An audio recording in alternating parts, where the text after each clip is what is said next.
There he is. Good evening, Harris. How are you? Hi guys, how are you?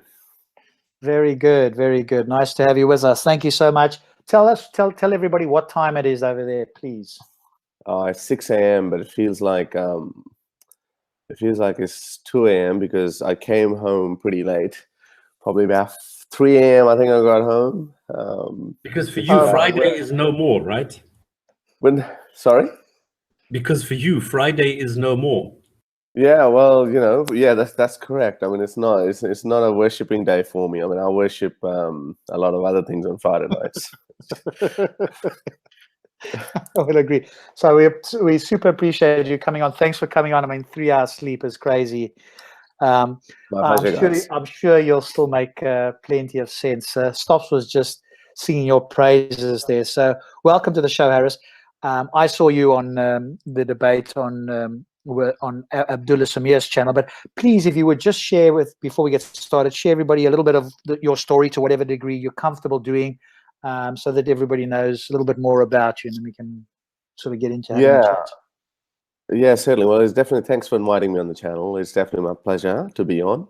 Well, my name is Harris Sultan. I am an ex-Muslim, as it's so cool to say these days. Apparently, it's a thing in fashion. So yeah, well, I've been an ex-Muslim. I think I'm probably one of the original ones. I guess I think Mariam Namazi is probably the one who made this term popular. And I remember I remember first time seeing her in 2007 or 2008 on some British talk show. And I thought, oh, this woman is cool. I mean, she ex-Muslim, right? That kind of sounds good. So anyway, so I've been an atheist for, I'd say probably around about 10, 11, maybe 12 years. As you never really remember the exact day when you let go of your imaginary friend. I now, I mean, so many people who convert now, maybe partly because of my work and mostly because of their own intuition.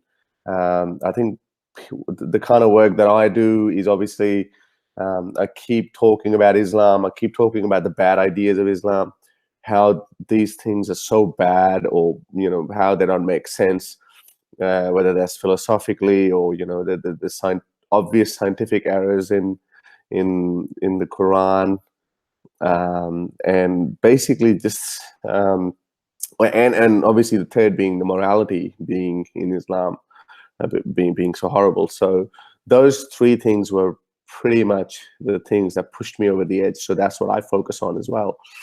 So I keep talking about that. I have a Facebook following. I think I've got somewhere around 16,000 followers, which might have been halved now because last week, or probably the week even before that, I got banned in Pakistan.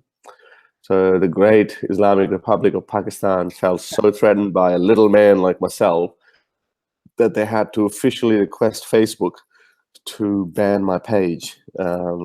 So we're still trying a way around it. Someone told me that it worked with a VPN, but we're not 100% sure. So yeah, so that's the kind of badge of honor, though, isn't it? I mean, to be banned from a country, that's definitely a badge of honor. I kind of felt cool in the first hour or so.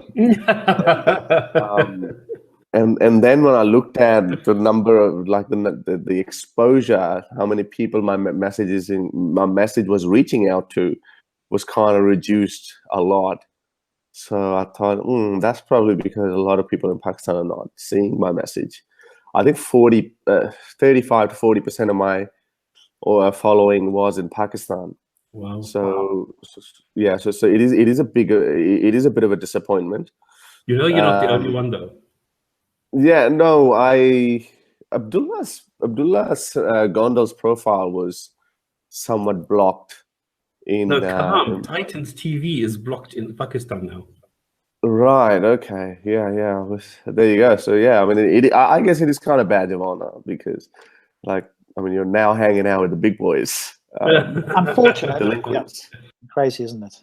Yeah. So anyway, so that's the kind of work I do. I mean, personally, I left Islam about 11, 12 years ago. I mean, I was like, I always had the ideas that didn't sit well with me. My family is quite moderately Muslim. They're just more so these mystical, Sufistic, spiritual kind of Muslims. They don't, well, what I like to call the classic hypocrite Muslims. Which is exactly what makes them good humans. I mean, a better Muslim you are, worse of a human you are, and vice versa. So these people believe in the spiritual aspect of it. I mean, my mum does 5 sit-ups a day. She fasts 30 days. So she does all of those things, but she doesn't believe in, homosexuality being, abomination, or she just said, don't talk about it, each to their own, let them do whatever they want to do. Okay, well, mum, but that's against your religion. No, she doesn't want to talk about it. Should thieves' hands be chopped off? No, that's barbaric. No. I tell your son, myself, I'm an adulterer practically, because I've been a fornicator, I'd say, probably. I've been living with my partner for, it'll be 11 years in December, and we've obviously never married. We refuse to get married because it's a religious practice. So these things are all okay with my mother, but probably more so with father as well. But even if they're not, but he never says anything to me. But these guys are, just spiritually Muslim, and they think this is what Islam is all about: is being good, being kind to other people. But we know, more you study Islam, and most Muslims don't study Islam, and they have no freaking idea about the Hadiths, or the horrible Hadiths, or the bad Quranic verses. They have no idea about that. So anyway, so I didn't want to follow something blindly, and I did try for earlier part of my mid-teens. I kind of became very strict. I was probably the most strict Muslim. I think that phase only lasted about a couple of years. Like, I would pray 5 times a day. I'll go to mosque every opportunity I would get. I would read Quran in Arabic and all that. So, but yeah, it just didn't sit well with me, which is exactly what I try to do now, is just plant a little seed of doubt somewhere. But it is absolutely useless if the other side is not willing to open up. I mean, all the people I've converted, when I communicate with them afterwards, they all tell me, like, I mean, I always think that probably my credit would only be like 4 or 5%, because I try every day with these hardline, brainwashed, these zombies, literally, and they don't want to open up to anything, no matter what evidence, or no matter what type of how you approach this whole concept of God.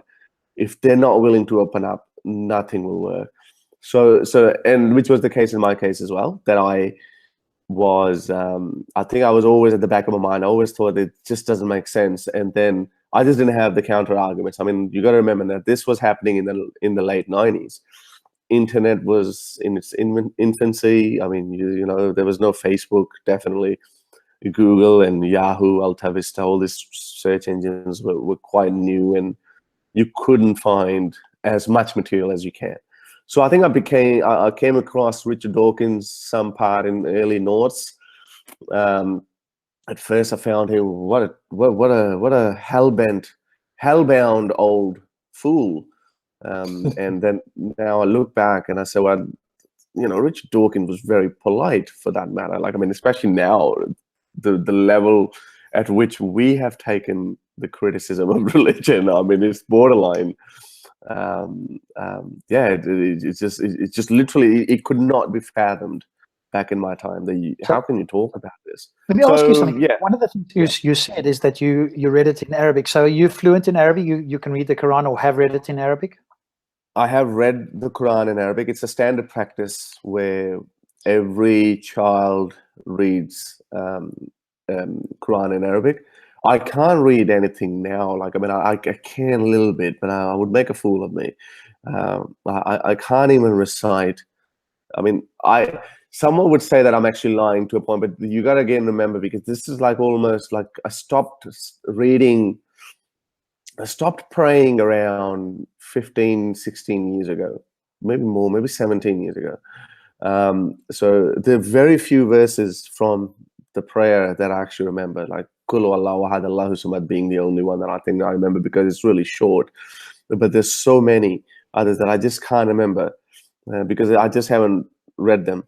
Same with Quran. I think Quran I stopped, I think when I was 16 maybe, or 15. But can you actually, when you see the Arabic verses either on Quranics or in a Quran, can you make out what it's saying, or do you need to now go to the English translation to be clear on it? Oh no, I always had to go to the translation.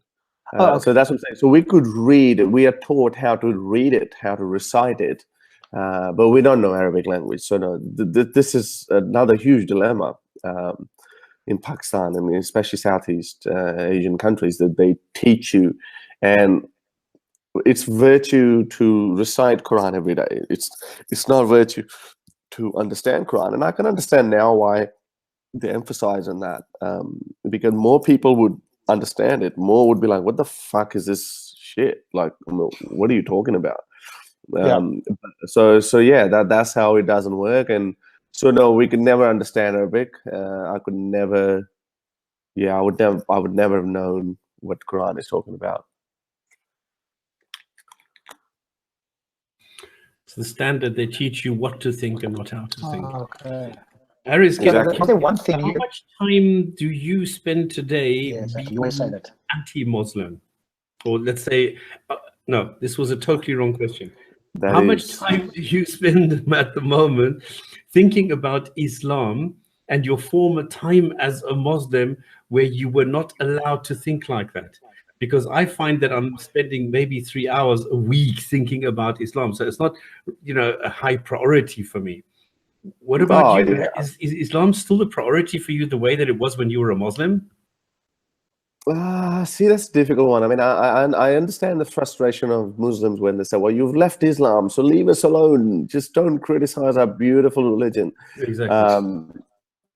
I can't put a number to it. Like, I mean, obviously I have two more admins who help me run the page. I very rarely, I think I would put probably one post a day. But I won't say that I think about it all the time. For example, last night I wasn't thinking about it. So it's not an obsession. No, of course not. It is an interesting thing for me, where I think it's important. I mean, I do see the importance of it, and Muslims have brought it upon themselves. And more they keep acting like little babies, more of people like me are going to keep coming forward. As I said, like, I've been an atheist for 11, 12 years. I stopped practicing Islam like to the core where that I used to probably 15 years ago. But I never spoke about it publicly. But it's this babyish behavior, this arresting people and flogging people like Raif Badawi, or arresting people like Ayaz Nizami, or acting like mindless animals, and butchering people like Mashal Khan. These are the things that pissed me off and tipped me over the edge. So that's why people like, well, at least in my case, I can only speak for myself, that I came forward, and now I've run into this problem, and I've realized, whoa, it wasn't just one Mashal Khan or Ayaz Nizami. There are potentially thousands of Mashal Khans out there. If we don't raise it to a level where it becomes embarrassing for Muslims to defend what happened to Ayaz Nizami or to Mashal Khan. So the only way to avoid that from happening again is talking more and more about it. And more we talk about it, more Muslims are going to feel embarrassed, and then they're going to say, okay, we have to change something about it. And you can already see that. I don't think it would, I don't think Danish cartoons would attract the same kind of same kind of reaction if it happened today. And maybe if it does happen, well, obviously, you know, like some idiots will do it anyway. But the main, a lot of these moderate Muslims, they will keep coming forward and say, okay, well, they don't represent Islam. I have to tell you something. Like, I can see that within myself. So when September 11 happened, now, so to answer your question, like, I don't think about it all the time, but I do think about it quite a lot, because it's important, and for the reasons I just explained why. But and I think it's important because I was in Pakistan when September 11 happened, and I kind of feel embarrassed that I was in a culture where the whole of 90s we grew up hating America. For whatever reasons. I mean, Pakistan had their own reasons, but this Palestine issue was always ingrained in our psyche, that you know, Israel is the enemy and America is backing it. So anyway, so when September 11 happened, a lot of people danced in the streets, and I noticed that how so many people, like prominent Muslims, would say, no, nobody danced, etc. Yeah, there were few people, you know, they showed in Palestine who were dancing, etc. No, in my own city, Lahore, which is a very moderate, modest city in terms of religionism or religiosity, especially back then, it wasn't very religious. And I was like, I was kind of like, because how old was I? I was probably 16, I think, at that time, 17. And I thought, oh, okay, it must be a good thing. And I kind of felt good as well, that, yeah, I mean, somebody finally got America. And obviously, I look back and I feel incredibly embarrassed about it. But I've seen since then, my point was, like, I've seen since then, nobody was openly condemning what happened in America, or everyone had sympathies for Osama bin Laden. But now so much terrorism has happened, so much condemnation has happened, so many bombings or retaliations from the West has happened, that Muslims have actually, majority of the Muslims have decided, obviously leave out Taliban and ISIS and all these kind of nut jobs, but majority of moderate Muslims and above have decided that no, that's not how we're going to react, and they have started condemning the acts of terrorism. And I think same way it is happening with the attitude towards Islam, what can and what cannot be said about Islam. More we keep criticizing Islam and keep treating it like an ideology, I think more and more people will start saying, well, I don't agree with you, but sure, you can say whatever you want. I'm already witnessing now within Muslim community. It's okay. Yeah, you're an atheist, fine. I mean, 20 years ago, no, you're an atheist, die, bastard. That's what they would say. So it's already changed. Are you saying that Muslims are secretly embarrassed, that they are secretly feeling guilty for what has happened, that they do feel the pressure on Islam and they do feel that they are sort of somehow part of it? Well, they feel embarrassed about anything Secretly. that causes. Secretly. No. I mean, it's not like a worldwide secret that, you know, like it's being guarded by two men in the suits, black suit. It's obvious. Like when you see hardliners, like for example, let's just say Asadullah, right? I mean, Asadullah pretends a lot, and he's a hardliner. He calls himself a fundamentalist Muslim, and then you have hundreds of scholars, like, you know, like you can, Yasir Qadhi is one, Shabir Ali is one. You can see these people where they say, okay, it's okay for you to criticize Islam. I mean, they have opened up this avenue that it's okay for you to criticize Islam, but just don't mock us. So this has become a standard line. I'm telling you, 20 years ago, you could not say that it's okay to criticize Islam. What you see on CNN, on this, or the most of the ass-kissing leftist media, that, oh, this is a beautiful religion, it's a religion of peace. I mean, when you look at the speech of George Bush when he did the 180-degree turn, and he said, well, Islam is a beautiful religion, it's a religion of peace, and, you know, all that bullshit. When he talked about it, it's like he had obviously no idea what he was talking about, but that was the line that was being fed to the world, that, okay, well, we have to act somehow very tolerant. So that's how it used to be. But now more and more ex-Muslims are coming in, and I think it has to be done by the brown people like us, like ex-Muslims. White people are only going to get called racist. I mean, it's a terrible, it's difficult job for them. So they can come out in moral support. But yeah, Muslims are somewhat embarrassed if you talk to them that, oh, you mindless animals, you do.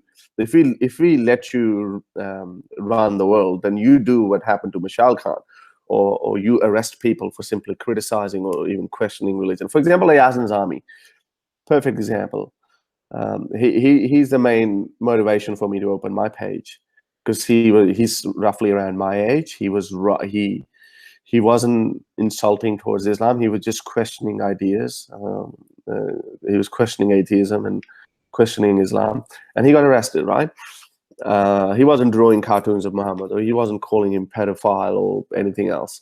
He was academically questioning Islam. So that's what happens if we let you run amok. So if we keep bringing it up, so yeah, Muslims feel embarrassed about it, and that's why they've changed the line that it's okay for you to criticize, but don't mock us, don't be insulting. So mockery is another part of criticizing. So more of that happens. Obviously within reason. I mean, I don't like to use a pedophile word for Muhammad, for instance. But why not? If the claim is that Muhammad is, an example for all times, for all. Sorry, can you hear me? Yeah, you are dropping off again. The question is, why not? Yeah, I can hear you. I don't think it serves a purpose. I mean, we can. For a pedophile, I think someone is a pedophile who actually does sleep with children. I mean, that's a preference. Yeah, well, he has a preference of little children. Well, Muhammad had what, I don't know, 68 other wives or something.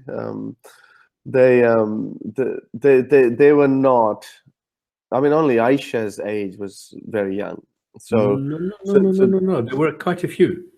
Yeah, but there were no one was around the age of 9 or 10 or 11 or 12. No. Like Sophia was like 17 or something. Another one was also around that age. Maria was. Yeah, I'm well aware of that. So that is always classified, even by today's standards. 17 or 16 would be classified as an adult or a legitimate age for marriage. He was 60. Yeah, that's. Well, yeah, you have Hugh Hefner, the 7th century Hugh Hefner. No, but Aisha's case, I mean, you have to. I mean, we can't play on both sides. I mean, if you're gonna criticize him, and rightfully so, you should criticize him for marrying or sleeping with a 9-year-old girl. But we cannot put that in the same bracket as sleeping with a 16-year-old girl. So that would not be akin to pedophilia.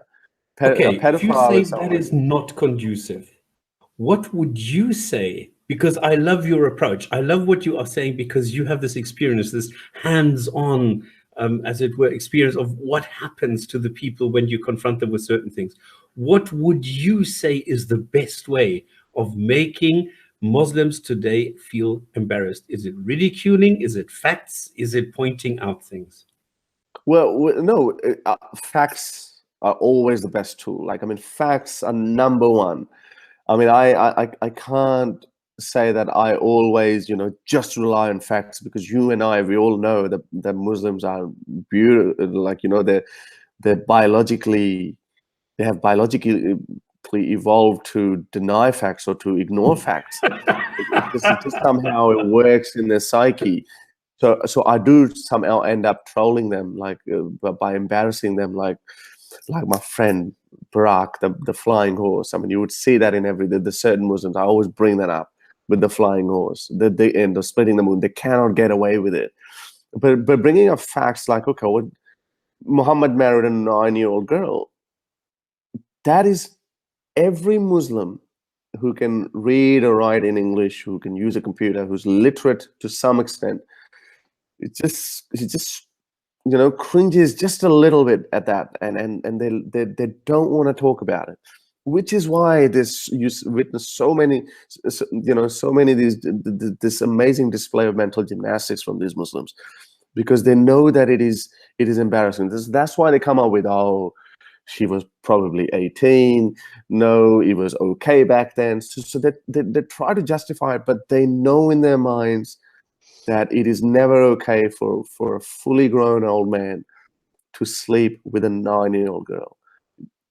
I mean, even if it was 12 or 13, they could make the case that, oh, back in those days, girls used to physically mature a lot earlier than today. Again, it's bullshit. But 12, 13 might have worked, but 9 just doesn't work. I mean, I told this to my uncle, and I can't remember what side. Yeah, okay. So afterwards, he started saying, "Oh no, she was 18, not 9."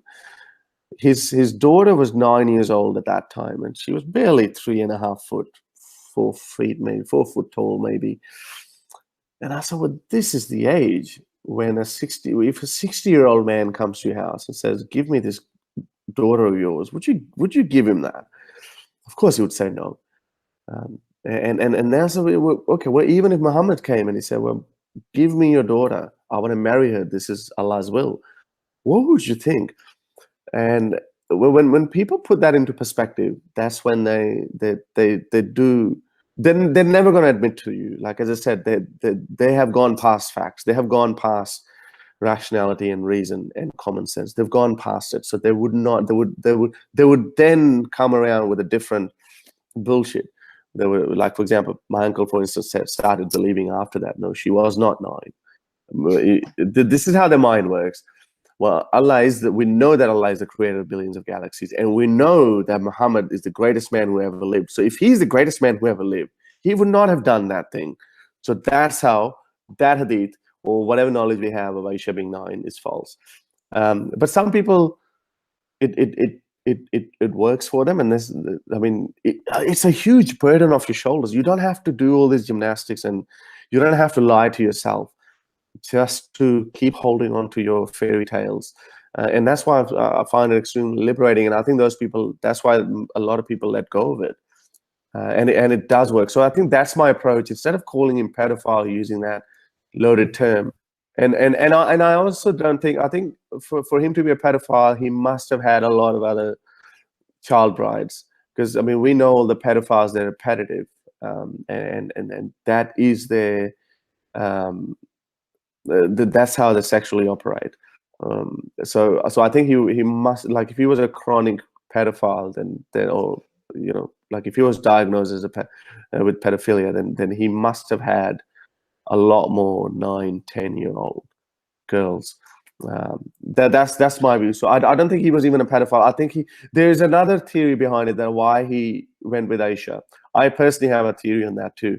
So he was married to Khadija for a very long time, and then some say, well, Sauda was the second wife, or Aisha was the second wife. So the historians can't work out exactly what was the order, but they were very close to each other. So if you go by, okay, well, Khadija was an older woman. She was older than Muhammad, so maybe he was just sick of it. He said, well, you know what? Fuck this. Now I'm going to get a really young virgin girl. And then he just went to really extreme, to another extreme. Like, Khadija was 13, 15, 14 years older than him. He obviously was poor when he was married to Khadija. He couldn't even afford to marry her. He was basically a nobody while she was alive. And by the sounds of it, because he didn't look around, he didn't do anything while Khadija was alive, she probably had him by the balls. And so when she died, he's like, yeah, now it's my time to party. And he was gaining influence by that time. So I think that's probably why he went, like, he wanted a pure girl, he wanted a virgin girl. But again, if you look at his other rest of his wives, he probably didn't care too much about virgins, so to speak. Like, I mean, I know this culture of these patriarchal societies where there's a culture of, oh, I have to get a virgin girl. Like, there's an obsession with that, especially in Pakistan as well.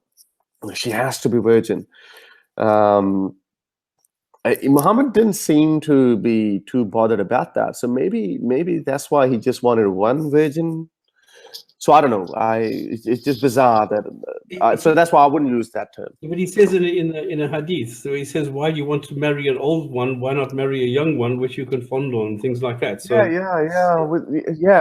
That's right. I mean, see, Muhammad was just an ordinary man where he made up he made up shit as he went along. I mean, as you mentioned that hadith, yeah, you're right. I mean, he's telling this guy that, why are you marrying an older woman like who's already been banged so many times? Basically, that's what he's saying. I mean, he's saying that, okay, the young virgin girls are more enjoyable. But if Muhammad was to take his own advice, then why is he marrying all these women who have already been married or who have already been? You mean his own daughter-in-law? Well, yeah, with daughter-in-law, he could have had her himself. He didn't have her at that point, and then probably he took a liking afterwards. Yeah, but again, see, that's the thing. Like, I mean, he didn't go after the virgins, so to speak. Aisha probably is the only one, and maybe Umar, his third wife. Not Sauda, the one after. Absolutely, the only one of that age. Absolutely, yeah. Okay. So yeah, so that's why I didn't use that. What do you think? Okay, is there anything else that would embarrass people? So you say facts, and there are things about Muhammad's personal life where, okay, have you come across this thing where in the Quran the men are being allowed to have sex with slaves even if they are married? Oh well, yeah, that's chapter 4, verse 24. That's right. Yeah. Sex slaves is another one I use quite a lot. So when you target Islam now, this is why a lot of Quranists are coming out, because Hadith is just getting too much heavier for Muslims to defend. There's just too much bullshit in Hadith. They just cannot defend anymore. Like, the camel urine and all that other kind of embarrassing Hadiths. So you got to work out. First, you start with Quran alone. So you start with the embarrassing things in Quran. Obviously, wife beating being one. For women. Every time I communicate with women, I recently stopped an Australian woman from converting to Islam. Again, I don't understand these people, right? Her boyfriend is a Pakistani, and he's obviously lured her to beautiful side of Islam and all that. It's a beautiful religion and all that. And then she's a white Australian. I told her, I said, do you know he can beat you? And then it's again, like, I mean, white people, like, I mean, the people who've grown up as Christians, they don't fully understand the idea or the major difference between Islam and Christianity. They think, well, Quran is also just a book which has been influenced by people, but they don't understand it's actually the literal word, according to the claims of Muslims. You have to believe, it's a part of your belief that it's the literal word of God, and every word in it is spoken or uttered by this creator of billions of galaxies. So if it says that you can beat up your wife, then it's not a Muslim saying that. It's your Allah that you worship is saying that. So he can beat you up. No, but he would never beat me up. No, that's not the point, right? The point is he's allowed to do that, which shows that this is a patriarchal religion. He can actually have sex slaves, but we don't have slavery anymore. Well, no shit, we don't have slavery anymore. Thanks to people, not thanks to your Allah. And I said, well, I bet you he didn't tell you about these things. And yeah, well, she didn't know about these things, and but she last I checked, I think she's still gonna go to Pakistan, but I think she's very skeptical of Islam. So again, but my point was, so just stick to, like, I mean, different approaches work on different people. I mean, if you just start with Quran itself, there's enough to criticize Muslims, and then you have to speak with really hardcore Muslims. Then you can throw in hadiths as well, and then it becomes totally almost impossible for them not to get embarrassed. I mean, just bring up camel urine randomly. Just bring it up. Like, tell us what medicinal qualities does camel urine have? they would have nothing. They would just quote some bullshit scientific paper, which is there's no scientific paper. But so they would do all I that. pulled exactly this on. I don't know if you know Dawa Man. This is Okay. the frog. He's too easy to be destroyed. But he came out with this video where he says, well, atheists have no morality, so they can drink their father's semen or something like this, or father's sperm or whatever. And I said, well, actually, I would prefer to drink my father's sperm than camel urine. And I found a video clip of a guy actually putting his glass underneath a camel and then drinking this shit. So the Dharma man drank camel urine? Did he what? Did he drink camel urine? No. I found a video of some guy in the desert putting a cap underneath the camel.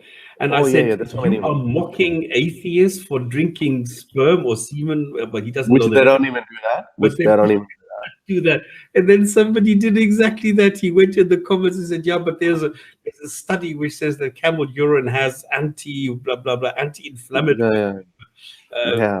It's so funny, but they're embarrassed. That's disgusting. I mean, and we notice the same behavior from those hardcore Hindus who say cow urine has all these medicinal qualities. So there's you can see the parallels very quickly. So in terms of my approach, with you kangaroo piss? Well, yeah, I mean, lucky Aborigines didn't come up with that kind of bullshit. Otherwise, yeah, there might have been something in kangaroo piss. Started your religion. yeah. Well, Aboriginals had their own very interesting religion as well. I don't know, they're very they're interesting, but yeah. Anyway, so with the So what I do is the embarrassing people, Muslims, obviously, you have to bring up these embarrassing things, the morality, and now I think science, bad science in Islam itself, like Earth, sun going around the Earth. They would go all types of gymnastics, and they would say, "Well, no, that's not what it says." I mean, I don't know if you watched the Nadir debate. It's pretty much the same thing where it says, show me where it exactly says the sun goes around the Earth. But it's talking about day and night, and it's talking about the orbit of moon and sun. What else? What would an orbit of sun have anything to do with day and night? I mean, they cannot answer it. What would it have to do? I mean, Quran is poetic. So Muhammad tried to be very mysterious, and he spoke in riddles. And it's a pretty bad poetry job. I mean, I can't say too much about it, but like, I mean, if you look at a standard poetry, you see whether the words rhyme or not, whether the length of the first verse is the same as the second verse or not, and the end of the first verse rhymes with the end of the second verse or not. If you look at Quran that way, I don't know, it doesn't sound that impressive. But sure, I mean, I can't speak Arabic, so I'm not going to go into it. But so that's why, I mean, Quran can be so vague sometimes, but it makes absolutely no sense. So this is why we go to tafsirs, and tafsirs tell us what Quran actually meant by it. So if first 400-500 years of Muslim scholars taught that this is what Quran meant, who are you to tell me today that, oh, that's not what Quran meant? So you knew more about classical Arabic than people like Ibn Abbas or Ibn Kathir or Al-Jalalain kind of people. So yeah, I mean, talk about the bullshits in the Quran, and then maybe go to Hadith. I mean, Hadith is just a treasure trove for everyone. Yeah. To embarrass. I changed my approach because I used to do a lot of fact checking, went to the scholars, and in the end, I gave up and I said, no, let me do it the other way around. Let me start exactly what you were doing. So let me start with the Quran. And the moment I ridicule or at least get them embarrassed about the Quran itself, I don't have to do any of the other checking. You're correct. Yeah, you don't have to. That in itself, there's so much material there that you can debunk and refute and make it. You don't need the rest. Exactly. Well, and this is another reason why I didn't go too much into post-Muhammad's death history. I mean, I'm still curious about it, like just for my own interest. Like I want to learn more about Umar's life and Uthman's life and Ali's life. This is even more embarrassing for Muslims. because they have extended blasphemy to the first 4 caliphs as well, especially in Pakistan. You can't, in Saudi Arabia as well. I mean, you have to respect the first 4 caliphs. After that, yeah, you can talk. But these first 4 caliphs, barring Abu Bakr, I think, Abu Bakr would have been just as nasty as any other 7th century man would be. But barring Abu Bakr, Umar was a dick, Uthman was corrupt, and Ali was a very brutal man himself. So I mean, if you read more into that as well, then you can find more bullshit or more absurd things in Islam. They all got basically assassinated, all 3 of them. So I mean, it just says a lot about the peaceful nature of Islam. The first 4 caliphs, the 3 out of the first 4 got assassinated. How peaceful was it?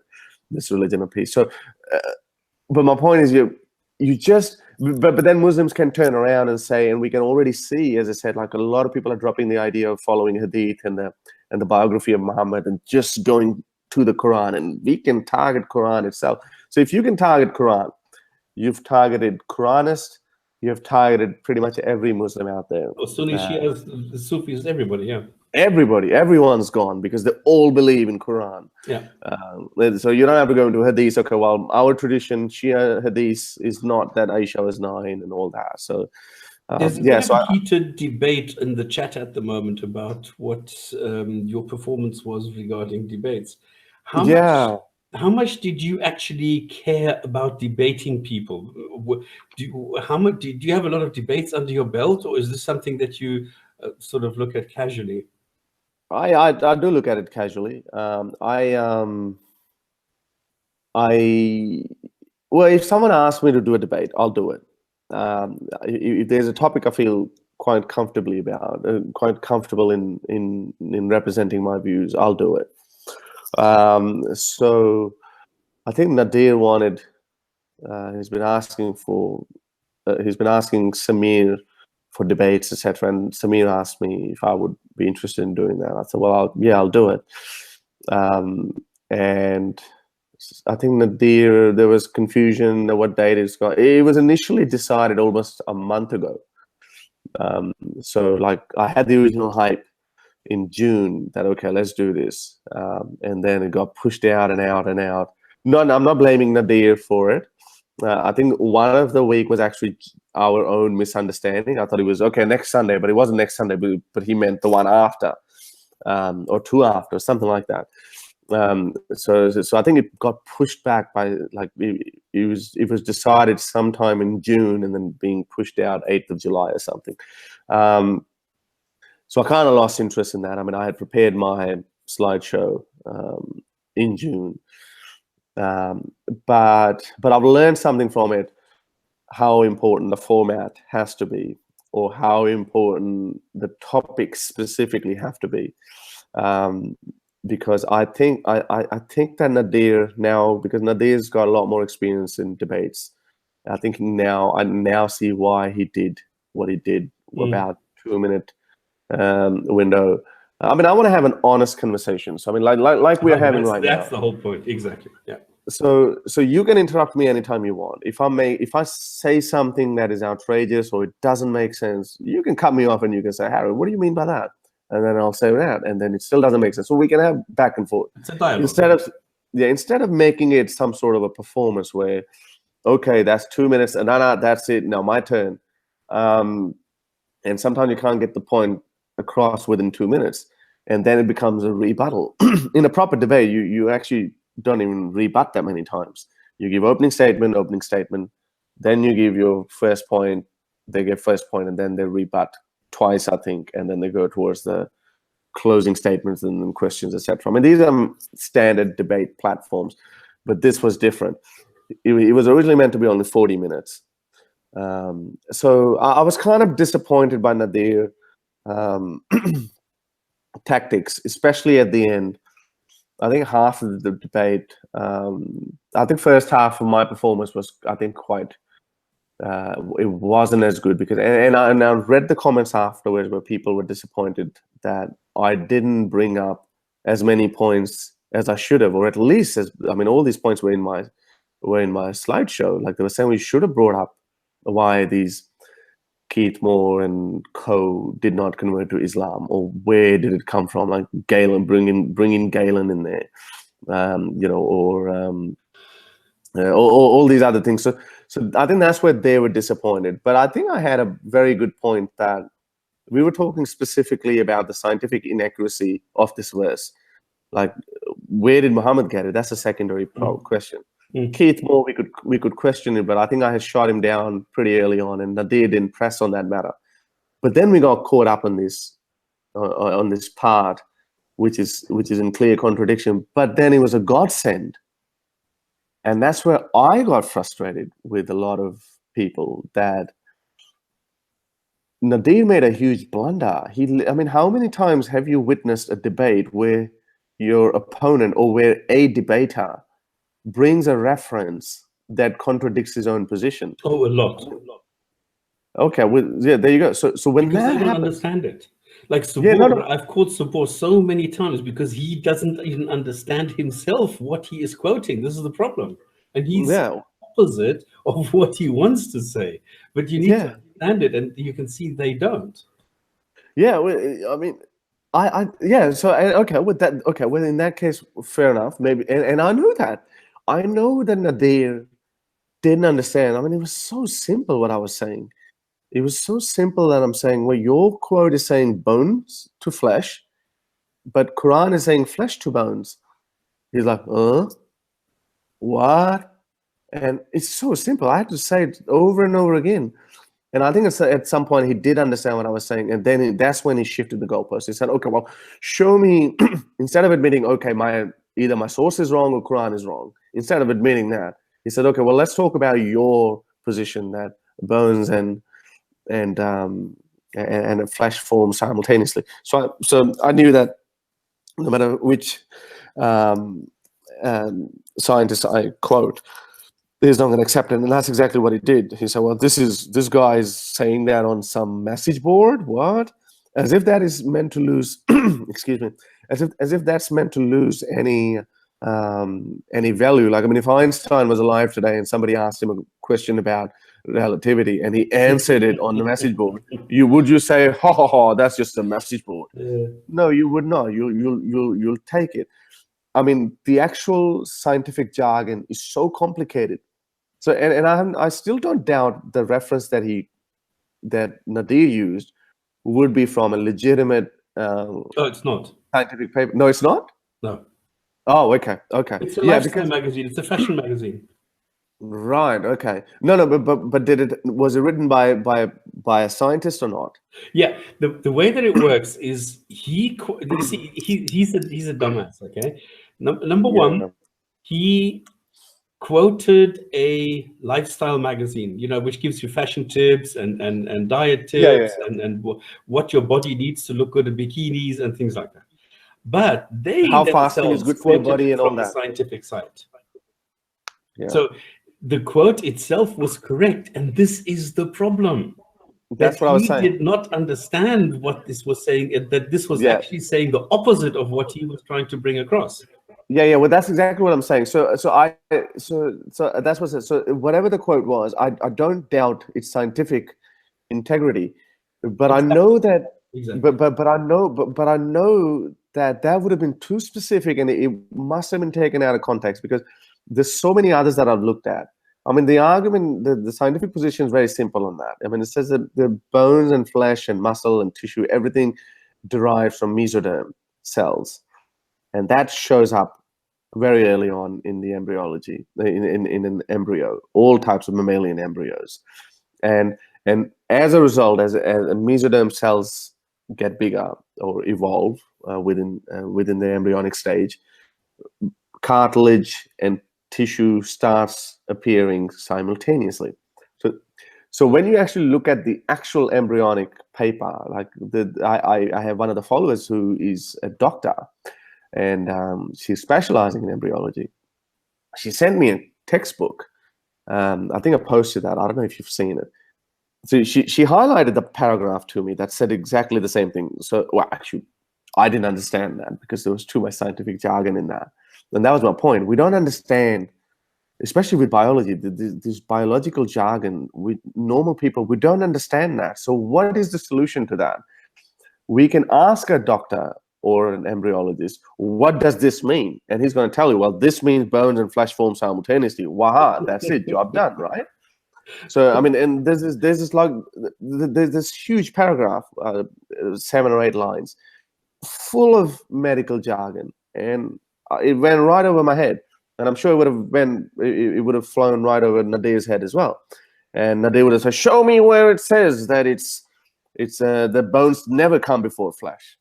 I mean, and that's another bullshit that he was trying to say. I'm going to finish this for good tomorrow. So, and I'm using it. Well, do ask him whether the reference that he quoted, whether that's wrong or Quran is wrong, because Quran is very clear.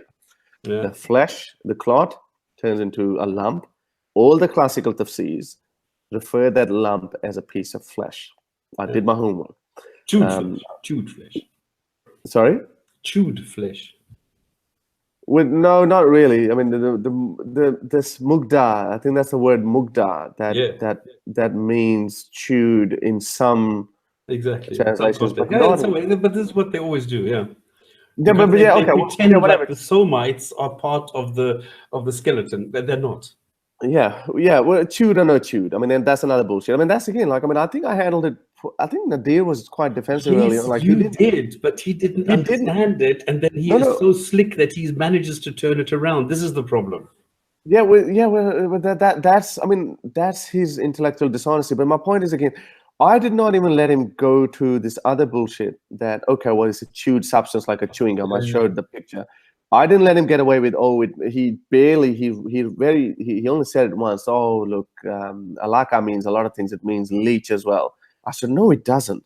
It doesn't mean leech anywhere. And also, human embryo at no stage looks like a leech. I showed that. I said, you've straightened the embryo to make it look like a leech. Yeah. You've removed the heart. You've straightened it. It's a drawing. Yeah, it's a drawing. And you find the same drawing everywhere. Yeah, it's a drawing.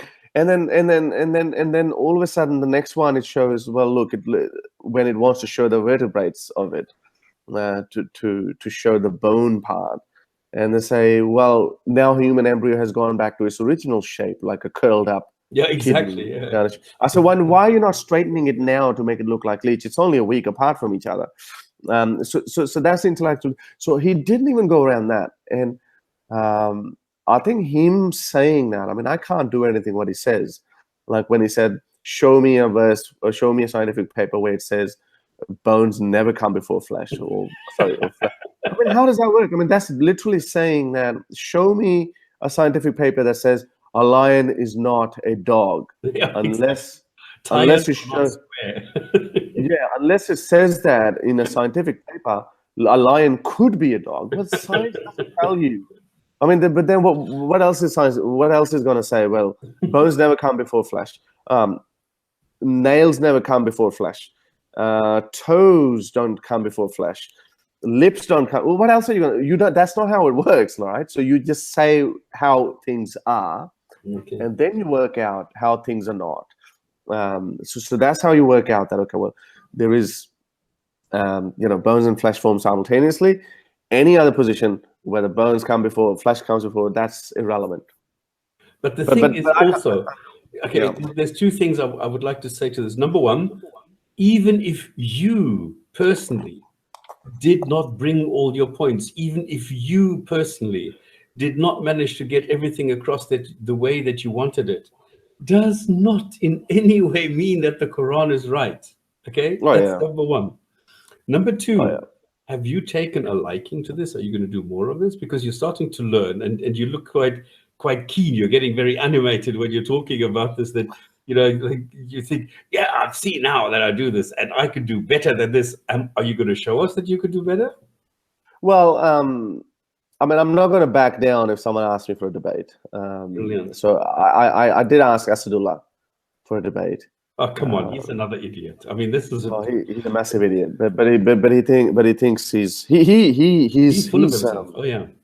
He's so full of himself. Anyway, I don't want to talk about it anymore. Like he just I just say one word and then he makes he sends his army of people to troll me. Not that matters to me. Like, I mean, he wrote this essay. I mean, I made a video after he called me. I saw it. Yes. Yeah. So I made a little video just because I just wanted to have fun with this guy, because I know that if I could just make a comment that can just hurt his ego, and then it would just. He's so easy to trigger. Yeah, he's so easy to trigger. So I thought, okay, well, I'll trigger him. My name, when he saw my name in the chat. Oh yes, that's correct. Yeah, I mean, he's just. I mean, but I think it's a condescending attitude, though. That he studied some philosophy. By the way, apparently one of my colleagues has looked it up. That university doesn't have a philosophy department, and some of the people that were checking his work were not philosophically trained either. So it's questionable to what degree that philosophical degree is worth anything. Because people get degrees all over the show. But be that as it may, I'm sure he's learned something in philosophy. But the condescending attitude, of course, and it was done on that show as well when he saw Stops was in the chat. Doesn't do you any favors. I don't know how somebody can take that seriously, though. It's like, there's still a juvenile psychology running there, and he's not the only one. Mm. Oh yeah, well he acts like this spoiled brat. I'm sure his degrees are legit, or maybe not. Actually, that's a good point. I might actually look it up. I might trigger him a little bit more. So can you? Okay, well, whatever school he went to, just send me the details if it does have a department. I mean, I heard that it's somewhere in Malaysia or something. Is that? So what would you say for people who are watching?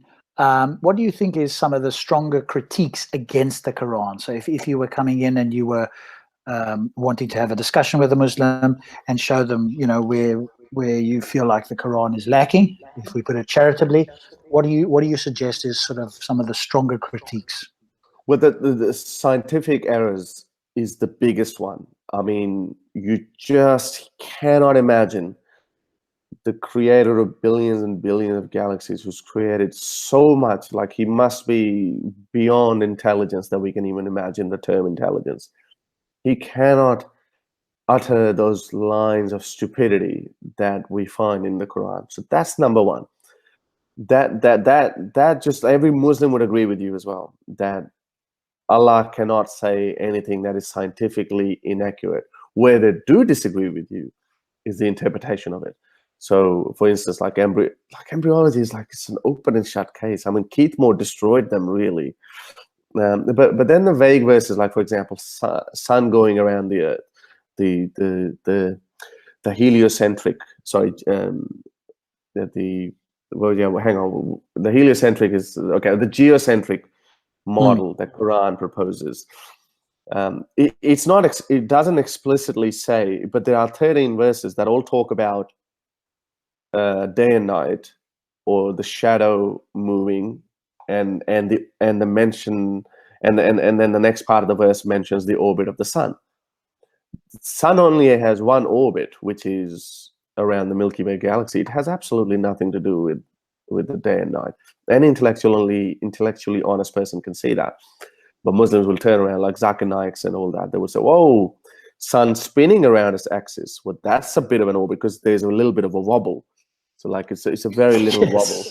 So they use that as an orbit as well.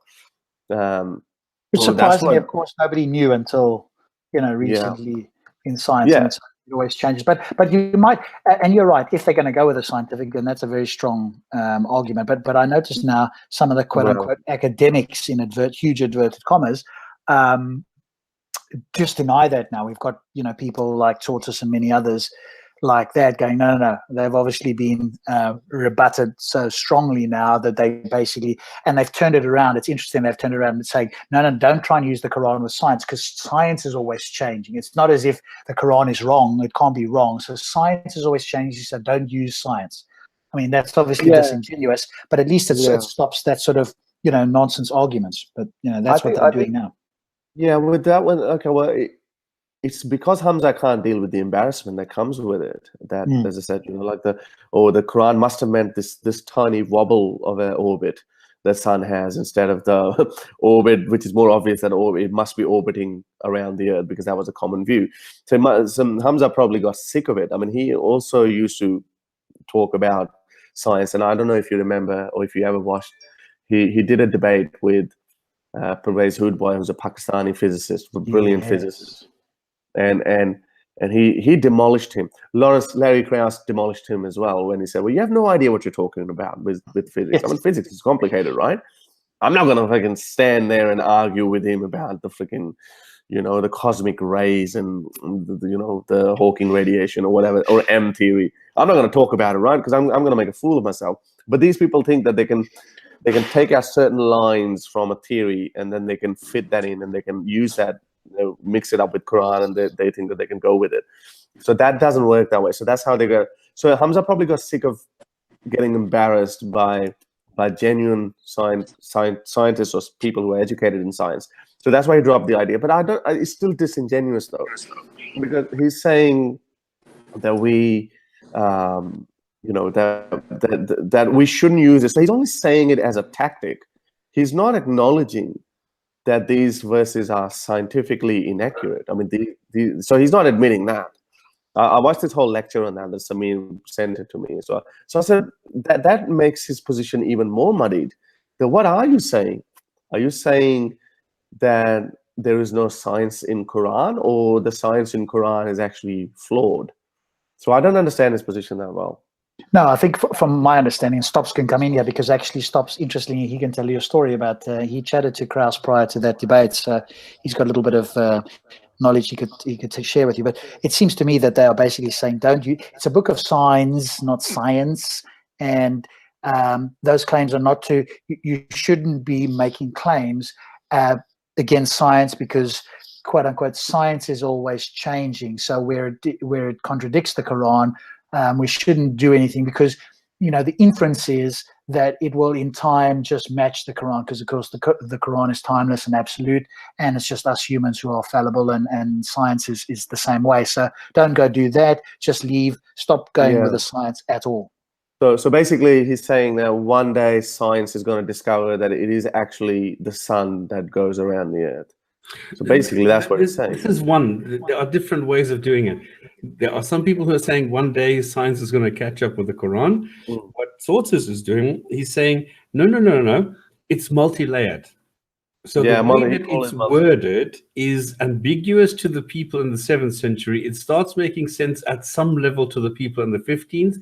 Now it's making sense to the people in the 21st. And then in 2,000 years, it's going to make sense to those people, because then the words will have a meaning that only those people will be able to understand. I've heard that. I've heard that argument, and I think I made a video on that. And I said, well, isn't that amazing that Allah finds multi-layered communication of verses or words when he has to answer some serious questions about the universe, something that is difficult to understand. Then he finds all these, ambiguity and this vagueness. But when it comes to how to treat with your fucking disobedient wife, it's pretty clear. Or who to fuck, it's pretty clear, right? I mean, the creator of billions of galaxies has no reason not to be vague in that regard. I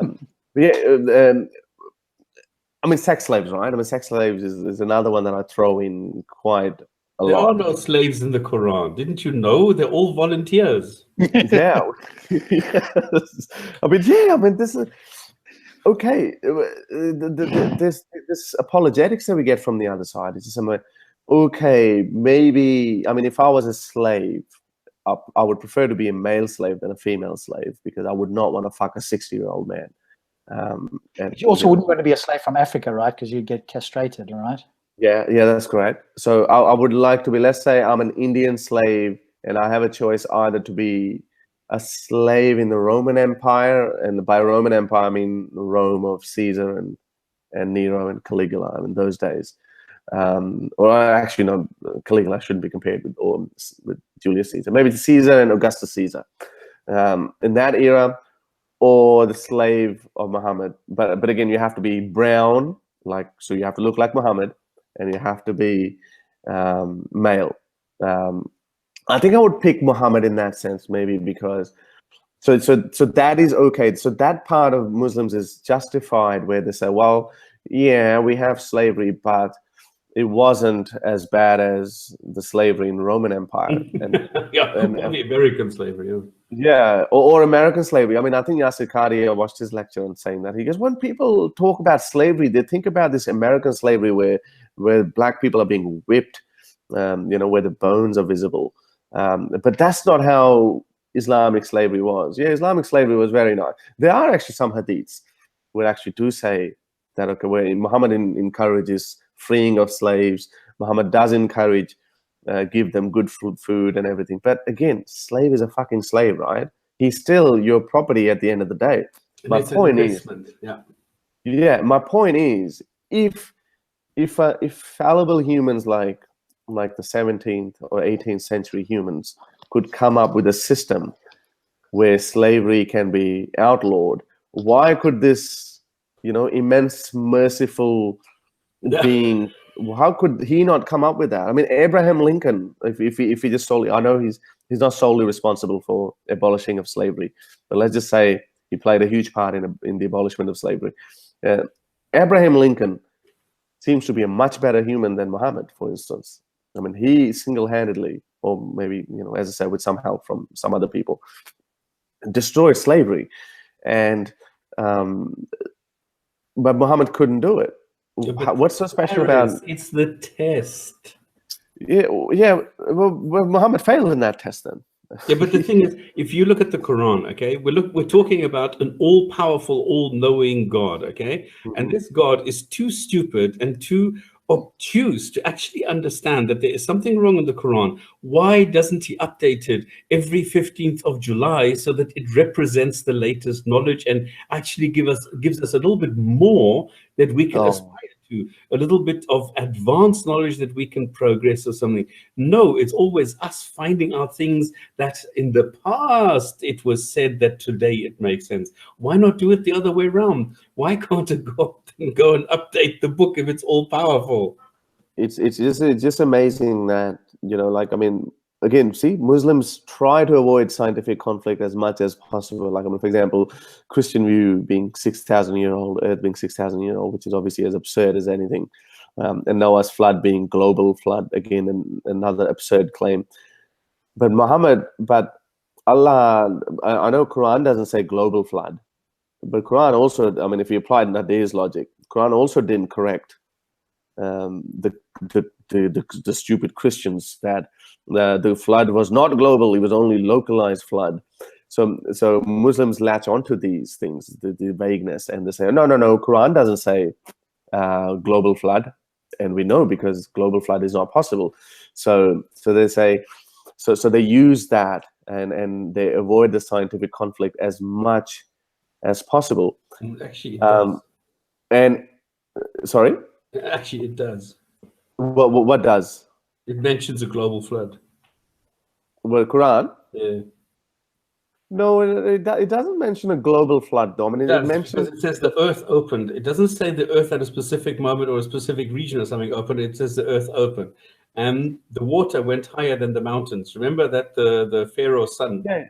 The lower son, he drowned. Okay, you can't have water above the mountains because you can't have that in a regional or local area.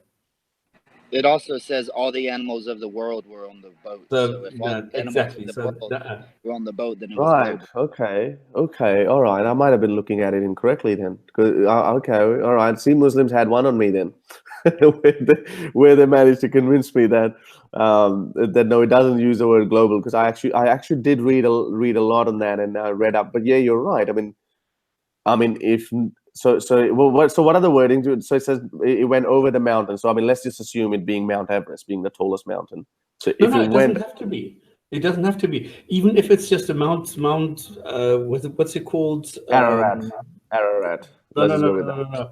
Mount Sinai. Sinai. Thank you very much. Yeah. Even if it's Mount Sinai, then it's a global flood. How though? Well, you can't have a local flood reaching over Mount Sinai, because if you have a 500 meter or 800 meter mountain covered, how does that work? Yeah, of course. Yeah, I got you. Yeah, okay. Yeah, you're right. Yeah, so yeah, that's right. That makes sense. Yeah. So yeah, I mean, I never looked at it like that. I was only looking for the global word. Okay, well, there you go. So we can use that. I can use that. So there's one more thing.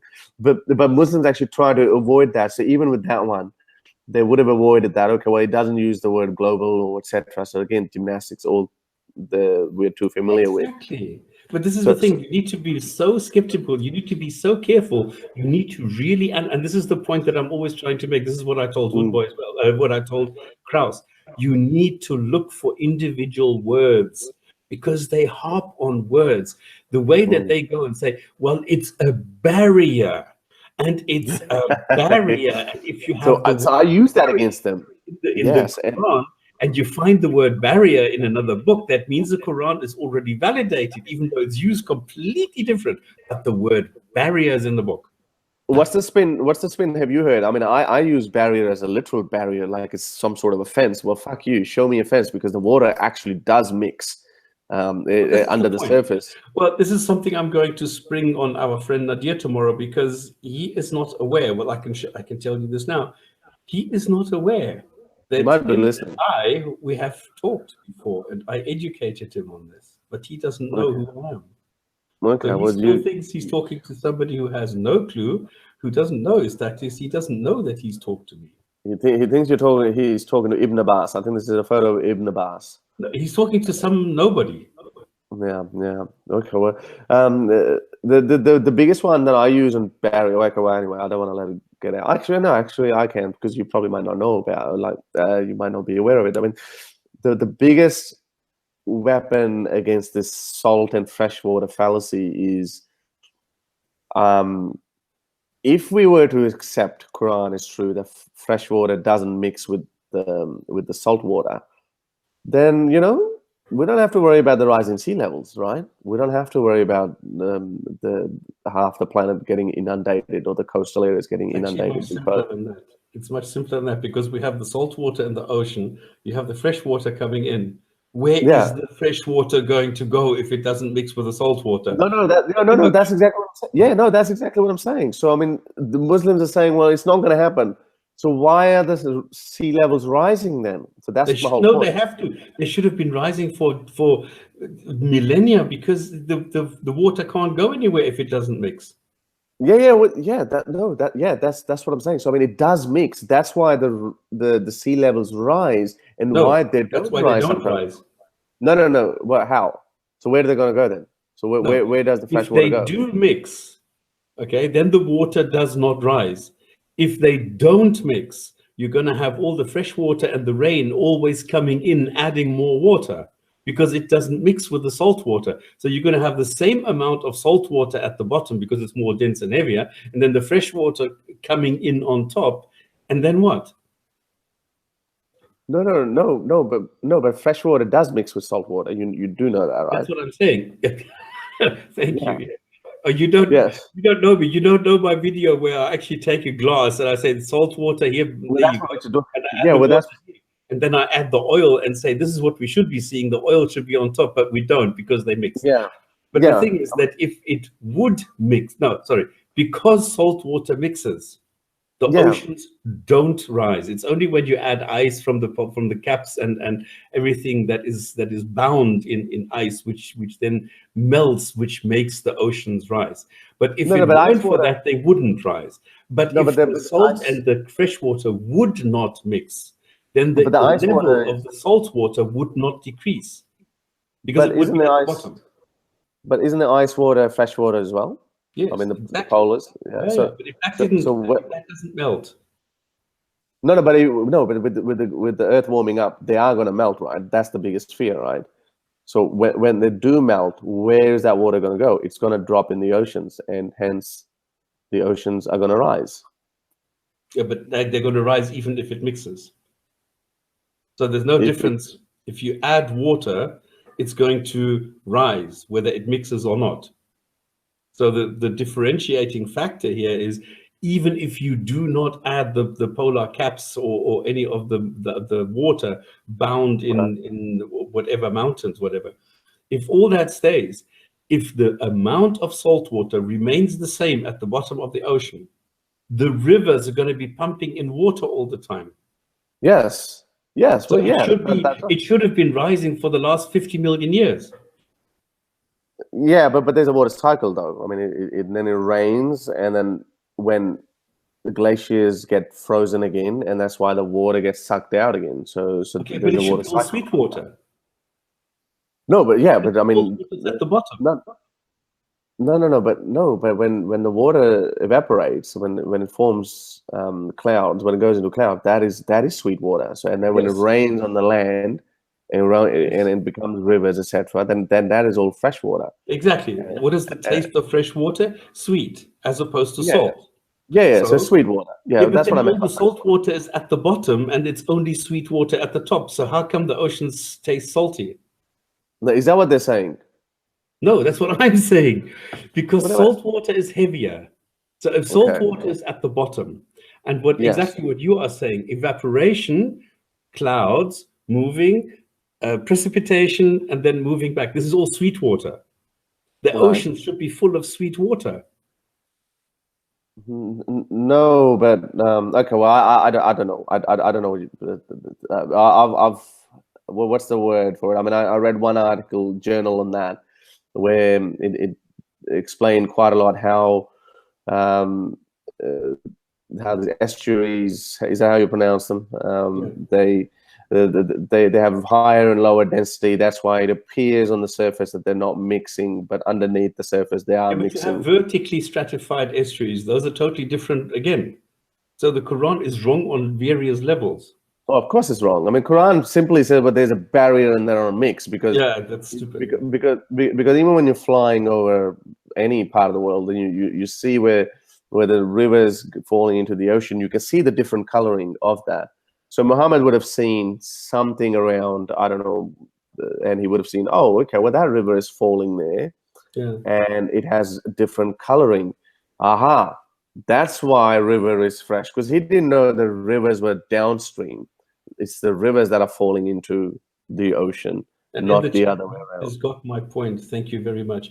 But even in rivers, did you know this famous photo of rivers where one is like really murky and the other one is crystal clear, and they are running side by side for several kilometers before they mix? That's because of the properties of water. I mean, it's like I always explain this to people, and I explained this to Nadir. The thermodynamics is the same. I mean, if you look at water and air are very, very similar. So if you see, for example, clouds, and you compare what is happening there, you can see the same effects in water, which is why a lot of plane manufacturers used to, for example, test their profiles in water, because it sort of exaggerates the effects that you're going to see in the air. Now, in the air, you can see with your own eyes a front approaching. So if you are, for example, in warm, beautiful weather, you can see a cold front approaching like a wall, and you see rolling clouds like drawn with a ruler coming in. And this is this barrier, and you actually call this a barrier layer, because this layer has a gradual increase and decrease in pressure, temperature, and humidity, and so on, which causes this. But at the border where this layer actually is, of course, there's a lot of mixing. But initially, you will see that the properties of any air mass or water mass is different. That's what we have. This is why, this is why we see that it's there's different coloring, and that's why exactly. And that's where they try to take advantage of it. And I think Muhammad would have looked at it and he would have thought, well, I can use that. But it's the thing is that the barrier, I think what he's talking about is just the barrier is the Suez or whatever, because it's the barrier between the Mediterranean and the Red Sea. Finished, Clark. That's what I've heard. I mean, he's specifically talking about Red Sea. I've heard. I don't know. And then Muslims say, well, he has never been there. But another interesting story is, I mean, if he actually went to Petra, I mean, have you heard this theory that Petra might be the Mecca? Yeah, I think Dan Gibson is propagating that. Yeah, so you don't? No. Look, again, it's so early days. Like, I mean, I'm also not going to just accept anything that goes against Islam. But the one thing that was a very good point, I would say, that the first 100 years of all mosques, they all pointed towards Petra instead of Mecca. Not really. This is the problem.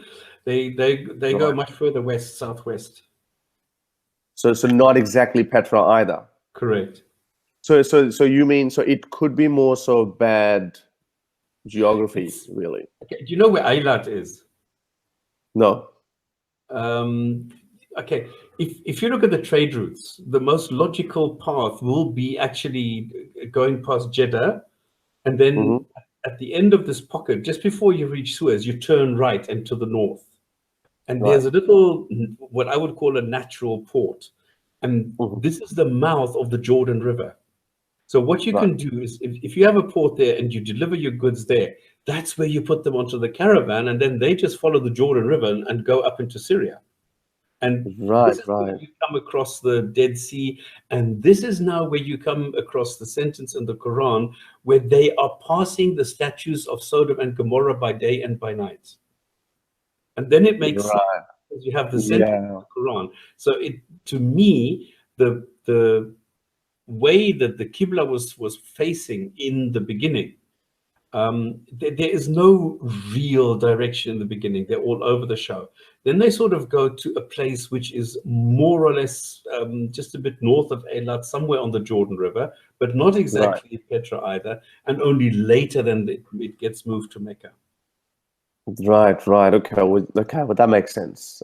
Yeah. Look, I mean, that was the only part. I mean, everything else seemed a lot more circumstantial evidence, where he found the cave of Hira, and he kind of matched. Okay, well, if we look at the Hadiths, etc., and it somehow worked out. Well, it's in that direction, and there's a cave there as well. So that must have been the cave he was talking about. There you go. And then he went into the politics of Abbasids and the early conflicts and how Mecca was kind of superimposed there. So I don't know. Like, I wasn't initially sold on that, but yeah, thanks for answering that, because that was one part. So well, that's. So why did he leave that information out? Like, why? I mean, obviously, I guess if he wants to propagate his story, yeah, but that's dishonesty, I'd say. I mean, okay, I have my very own hypothesis that the Quran is actually a recruitment manual, and what they did is they sort of added all the stuff in like 200 years later. And the same thing what the Christians did with Nazareth, which didn't exist at the time, they did the same. They pulled the same stunt with Mecca, because Mecca didn't exist at the time, and they were looking for a small place that they could then take advantage of and say, this is where the miracles happened, this is where Muhammad lived, because the place, nobody knew the place. And they didn't think that 2,000 years later, people would go analyze this and say, well, from a geological, from an agricultural point of view, it's impossible. So it doesn't make sense. Yeah, well, that's another strong evidence that, I mean, we're told that, there were these cultivated lands, but Mecca is just not possible there. Correct. Medina, yes, because there we found traces. So you're saying, well, Mecca probably did not exist. It was brought in later on. Yeah. But you also think, so what's your opinion? So there was probably no Mecca at all. Like, I mean, Petra was not Mecca or any other city. I'm always saying there is no evidence that the Mecca, the way it's described in the Sunnah, existed. Right. The same goes for Muhammad. I mean, the Muhammad as described in the Sunnah did not exist. This was also drawn around maybe one, maybe two, maybe three different people who existed at the time, who had certain, characteristics, and then this was drawn around that. Okay. Yeah, but it sounds too much of an elaborative hoax and to be pulled off. I think it's Mecca is only mentioned once in the Quran, and it's about the conquering of it. The first 40 years that after Muhammad died and the expansion, 100% of the message faced Petra. And even the Quran gives details, loosely based details on what they said the city of Muhammad was, such as that there's a spring running through it. Well, Mecca has no spring, but Petra does. Mountains, things like that. So last week we actually talked about, and I'm sorry for interrupting, but I thought that was an important part that nobody ever talks about except Quranists. They talk about, or Quranites, however you want to say it, is how Mecca is only mentioned one time in the Quran, and that's about conquering it. And then every other time that they're talking about al-Masjid Haram, that's, or the Qibla, which it means the changing of direction, it's never verified that it's actually Mecca. But if you, like I said, if you look at the first 4 caliphs, for some reason, under their direction, the masses were pointing towards Petra. Yeah, well, that's what I think. Yeah, you want to take that because I mean, I think you've already answered that. That it's not quite pointing towards Petra.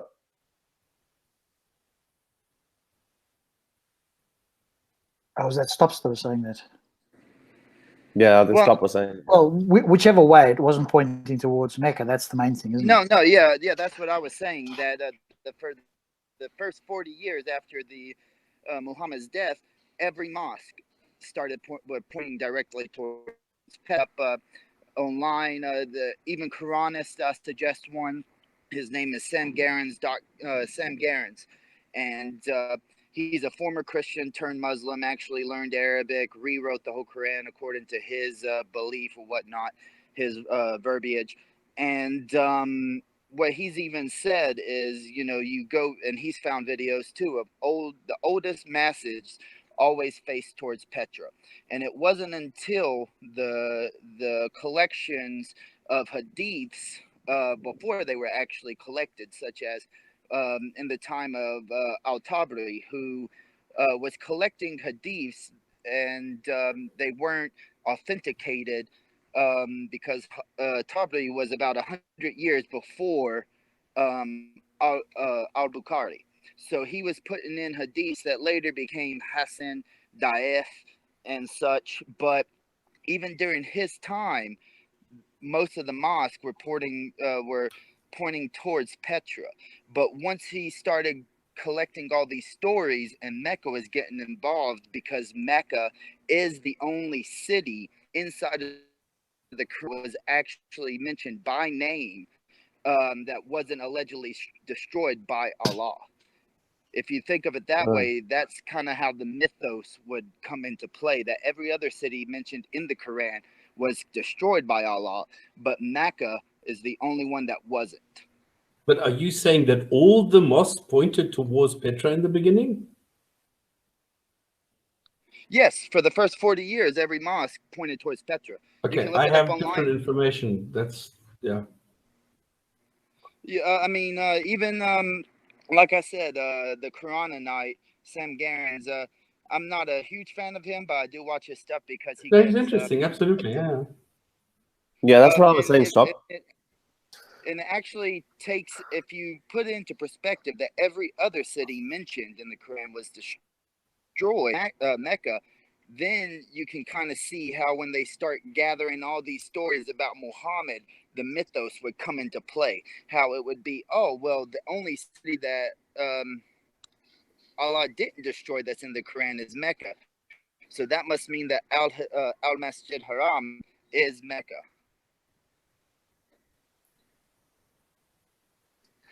Perhaps we can chat about this again in another show. We'll do another show on this or something like that. Otherwise, well, there's not really. I appreciate y'all letting me on. I'm sorry for interrupting.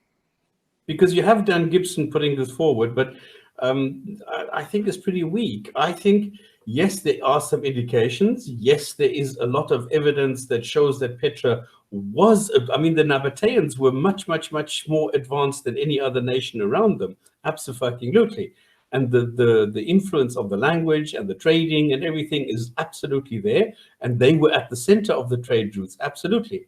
But I don't think that we can say that this is exclusive and that both language and the culture were transmitted to the Arabs completely. I don't think we can do that. And I don't think that it was only Petra that was being worshipped or taken at. I think that's why I like that theory a lot. Like, I mean, I didn't care about the cave and the spring and all the other things, but one evidence, as I said, like in the first 40 or 50 years, however years that was, like they discovered all the ancient mosques. I mean, if that claim is true in the documentary that I watched, that all of them are pointing towards Petra, then that is something, because he He actually drew the lines on the map, and I don't know if they were going off in different tangents, but that's not how he made us believe, or how he made it out to be. So he said, well, all these ancient, I don't know how many, they were like close to,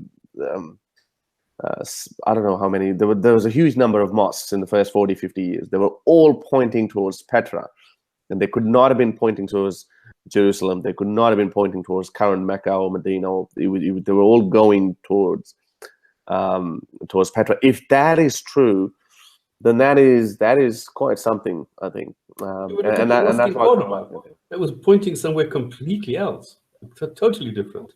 Well, yeah, that's what I said. I mean, I'm not going to argue that, because I don't know. Like, I haven't verified each and every one of them. I'm just going by what I witnessed. But if that is true, then that is something. Okay, I don't think we can solve this. Separate question for you. On that, I mean, everybody, it's not pointing towards Mecca. That's we can probably all agree on that. So, because you kind of talked a little bit about it in the beginning, but there would be an approach that you found effective speaking to Muslims. So if you want to invite, for example, they're standing at a bookstall online or whatever, maybe they're different approaches. And somebody's critical of Islam, what would be the way that you would suggest has been most effective for you in challenging them? Someone who is critical. Sorry, you were breaking up. So someone who's critical of Islam, or someone who is a Muslim and he wants to explore more? Yeah, sorry, I'm breaking up here. I'll let stop. It's a battle. Yeah, as somebody who's critical of Islam and wanting to engage with Muslims, what have you found to be effective method with Muslims? Okay. Yeah. Okay. Well, again, it's different. I've noticed women are more into morality. If you bring up wife beating, it just goes against their instincts, and so it should. Wife beating is sex slavery. That I mean, the moral aspects of it is very important. Men tend to be more philosophical about, okay, well, where do you think this chair come from? Where do you think the trees came from? And the usual watchmaker argument bullshit. And then some sophisticated ones try to go into the ontological argument and the cosmological arguments, which is again like same shit, different smell kind of thing. So they tend to be more philosophical and scientific. I think with again, I don't want to sound too sexist. I think the different ways I've noticed people react to, but women are definitely more, because they're gentler in nature. I don't know. I mean, again, I'm sorry. I don't want to sound sexist, but the women tend to respond more to the emotional aspect of it. Like, I mean, for example, the morality, like chopping the hands and stoning adulterers, and again, women themselves being the biggest victim of Islam. It's like I always use this analogy, and I say, and I think it applies in these so-called agnostic Muslims as well, and probably on gay Muslims as well. That the women are like, they want to be. Watching women defend Islam is like it's like a black person defending a white supremacist group. It's like they just want to be it should be against every nature to be against a white supremacist group for a black person. But this is how this is how Muslim women work. That they're defending an ideology that is against them. Like, it says, okay, we're happy to have you, but we're gonna beat you up. I mean, you are allowed to be a part of the family, but you're a second-class citizen.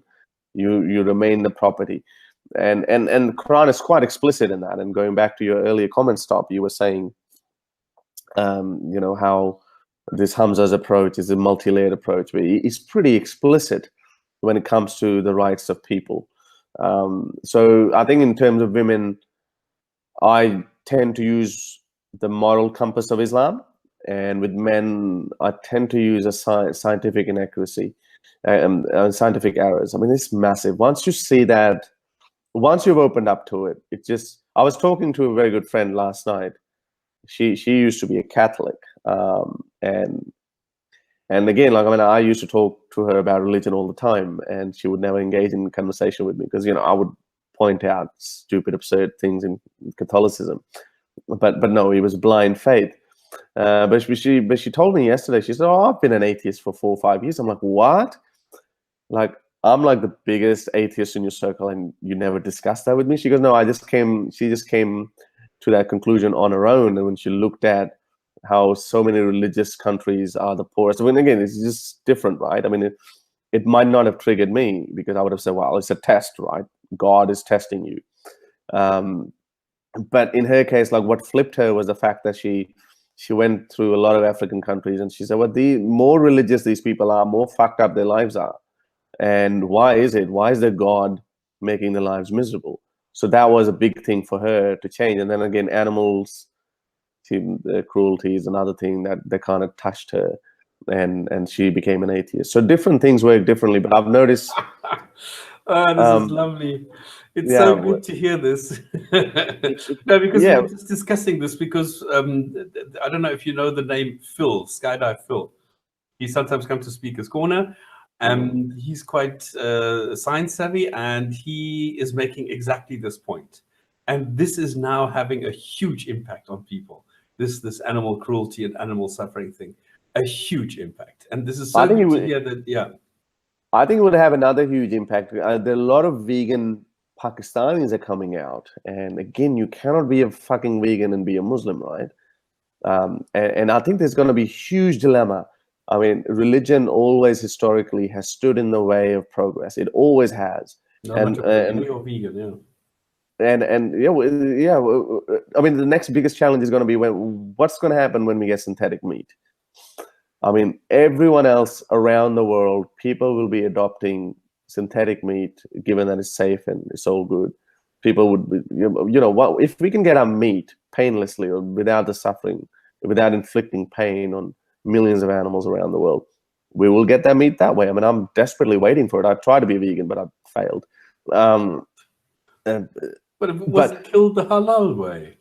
Yeah. Well, that's my point. So I'm coming to that point. Like, I mean, it's so if we can get synthetic meat, the whole world, the developed world, will start taking synthetic meat. The dairy industry will fall apart. But Muslims will still insist that we have to slaughter these cows and camels in the most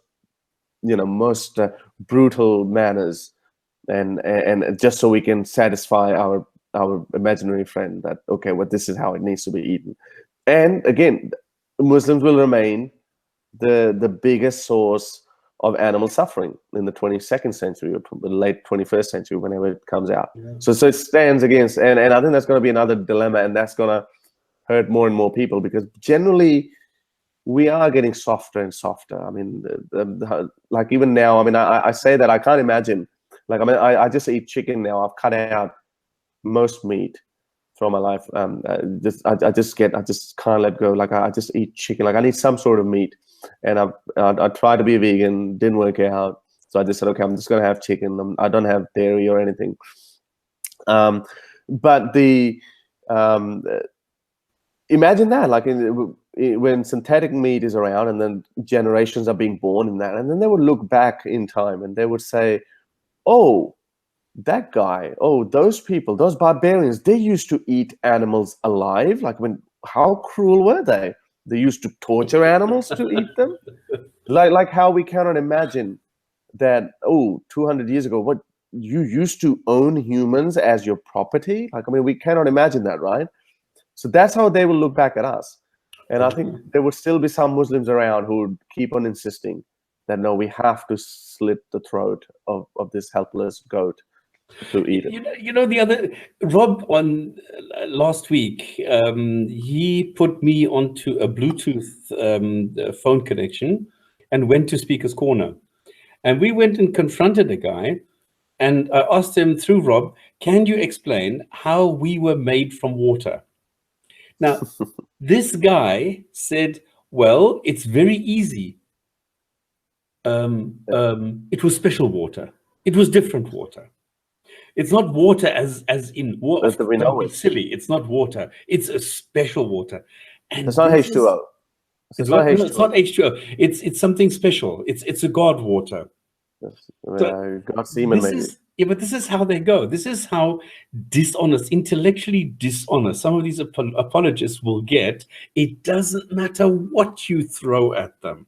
What normal person will say, yeah, sure, water, what can you make from water? Nothing. You can't make anything from water. I mean, even from sand, you can make a sandcastle or something. What can you make from water? Nothing. And he said, well, it's spiritual water. It's different water. Yeah, so then you can say, well, what's the point of using the word water then? Science, exactly. if you say the science is saying water, and science doesn't even say that. I mean, it's a different way of looking at it. I mean, I made a video on that too. I mean, if, for example, like, I mean, I think it's something like the 65% oxygen. If you look at it chemically, there's 65% oxygen in our body. So if Allah, if that verse had said, and we made everything out of oxygen, the Muslims still would have said, right, see, look at us. There's no water part of that. So, and then, what is it? I think 99% of us is like empty space because the atoms are mostly space empty. Yeah, so if Allah had said, we made you out of nothing, then they would have said, whoa, see? God knew the structure of the atom, and Allah is saying, there you go. Now, so these are just that. I mean, the best word for that is gymnastics, and we can keep bringing that up, and we can keep finding, because it's so intellectually dishonest. You have no choice but to mock them. You have no choice but to make a fool out of them. And by simply, we're coming full corner. And this is why I think Rob is asking, what is the most convincing way that we can go and address this? What do you think is effective? What do you think from your experience is going to work? And I think that those are the two things that you said. With girls use that, with men use that. Well, yeah, that's if the other party is intellectually honest, right? So I mean, if the other side is if the other side is willing to say, okay, well, if Quran says bones and flesh and then bones and then more flesh, and then science says bones and flesh form simultaneously, then there must be something wrong. So you have to, I mean, you don't have to be an Einstein to work that out, right? And to be honest, I didn't even know about this embryonic verse when I became an atheist. My reasons were purely philosophical reasons. Like, you know, like I looked into the cosmological argument and the ontological argument, and then the watchmaker, and then I read Dawkins' book. So I didn't even know that Quran supported a flat earth. Like, I kind of knew it, but I had read the other gymnastics of it, and I said, okay, well, it's not clear, so it's not an open and shut case. But now it is an open and shut case. Like the 16 verses where it says it's spread out like carpet and everything. Like, I mean, a ball can't be spread out. Anyway, so different things work differently. Ostrich egg. Sorry? It's the ostrich egg. Yeah, well, that's one word. See, this is another thing, right?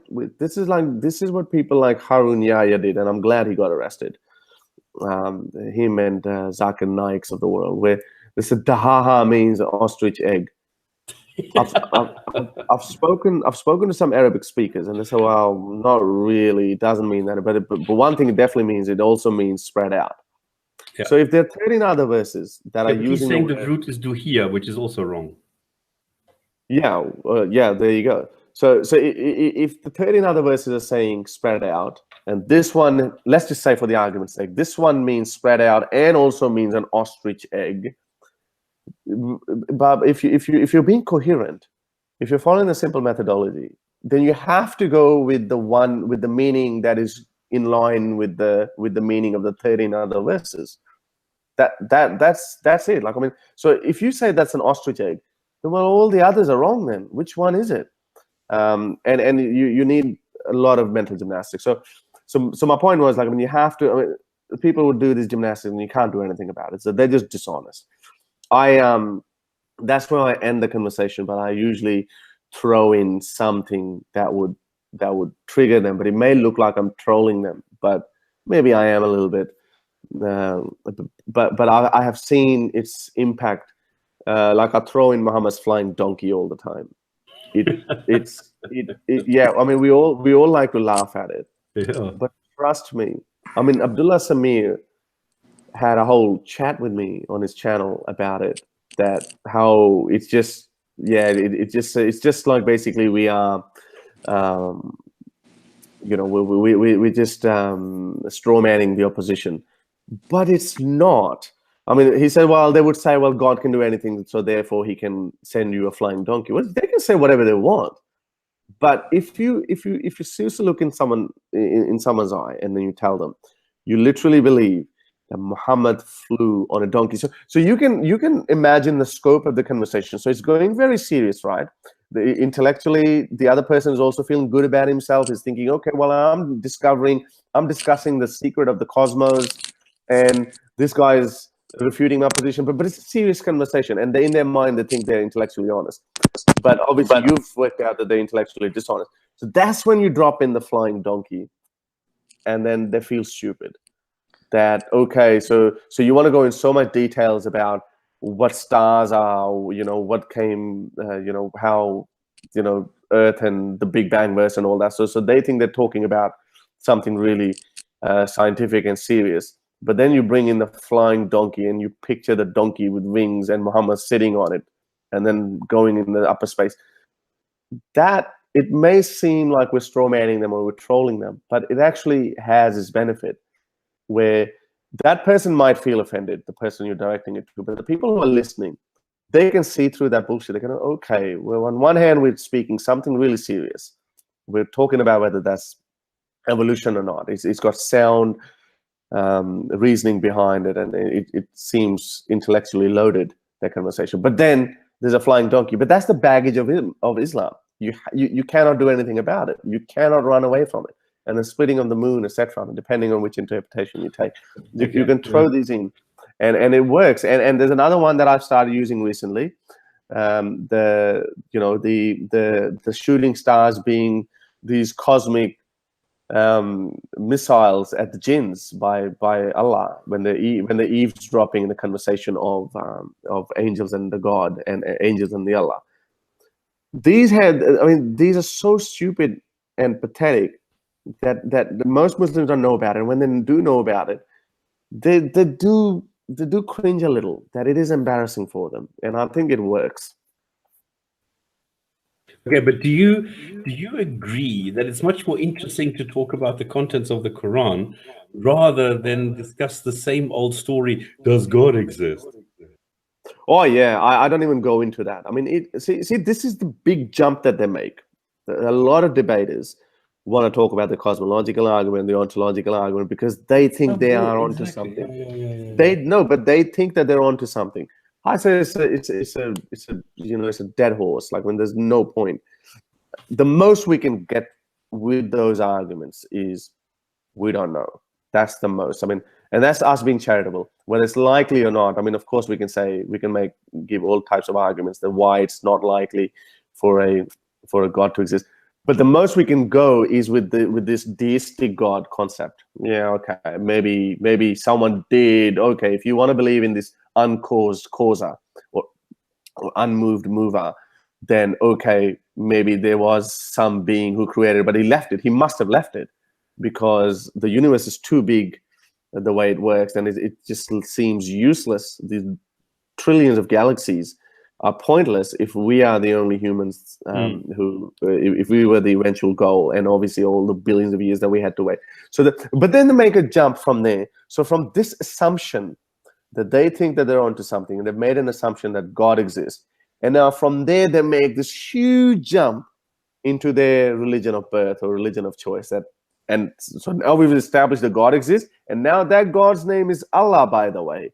And there you go, everything is sweet. So that's how they work. So I don't like that. I mean, I say let's talk about Quran. I would be happy one day if I find evidence that there is a God, but I can bet my life on it that whichever God, if we ever discover, which we're not going to discover, but if we ever discover a God, that God is not going to be any God that humanity has ever come up with. Agreed. Yeah. It's just not going to be any God. The gods that we have come up with are so pathetically human, and not just modern human. Exactly. They are ancient cavemanish human, and we're not going to get. creator of the universe and all that, and then he measures how high your bum goes 5 times a day. Yeah. Yes, yeah, all types of stupid things, you know, like, I mean, how you should have sex, what you should do, how you should wash your ass after you've taken a dump. I mean, Neil deGrasse Tyson said it really like funny. He said, what kind of a designer would create a sewage system and entertainment unit at the same place? Yeah, I mean, Harris, quick question for you. What is? Quick question, if you can hear me. There's potentially a Muslim who wants to come in and have a discussion, and depending how much time you've got left, we were saying perhaps you could have a bit of. You're obviously the guest, so if I give him the link and let him join, you can have a chat. Sure. He was basically saying, who is God in a scientific way? So I'm not sure. Brilliant. That's exactly. Maybe you can try that. What is the most challenging question that's ever been put to you? Well, to me? Yeah. I don't know if this is a challenging question. I mean, the most annoying question is, again, this God question. This God question that we given, and then, as I said, this deistic God.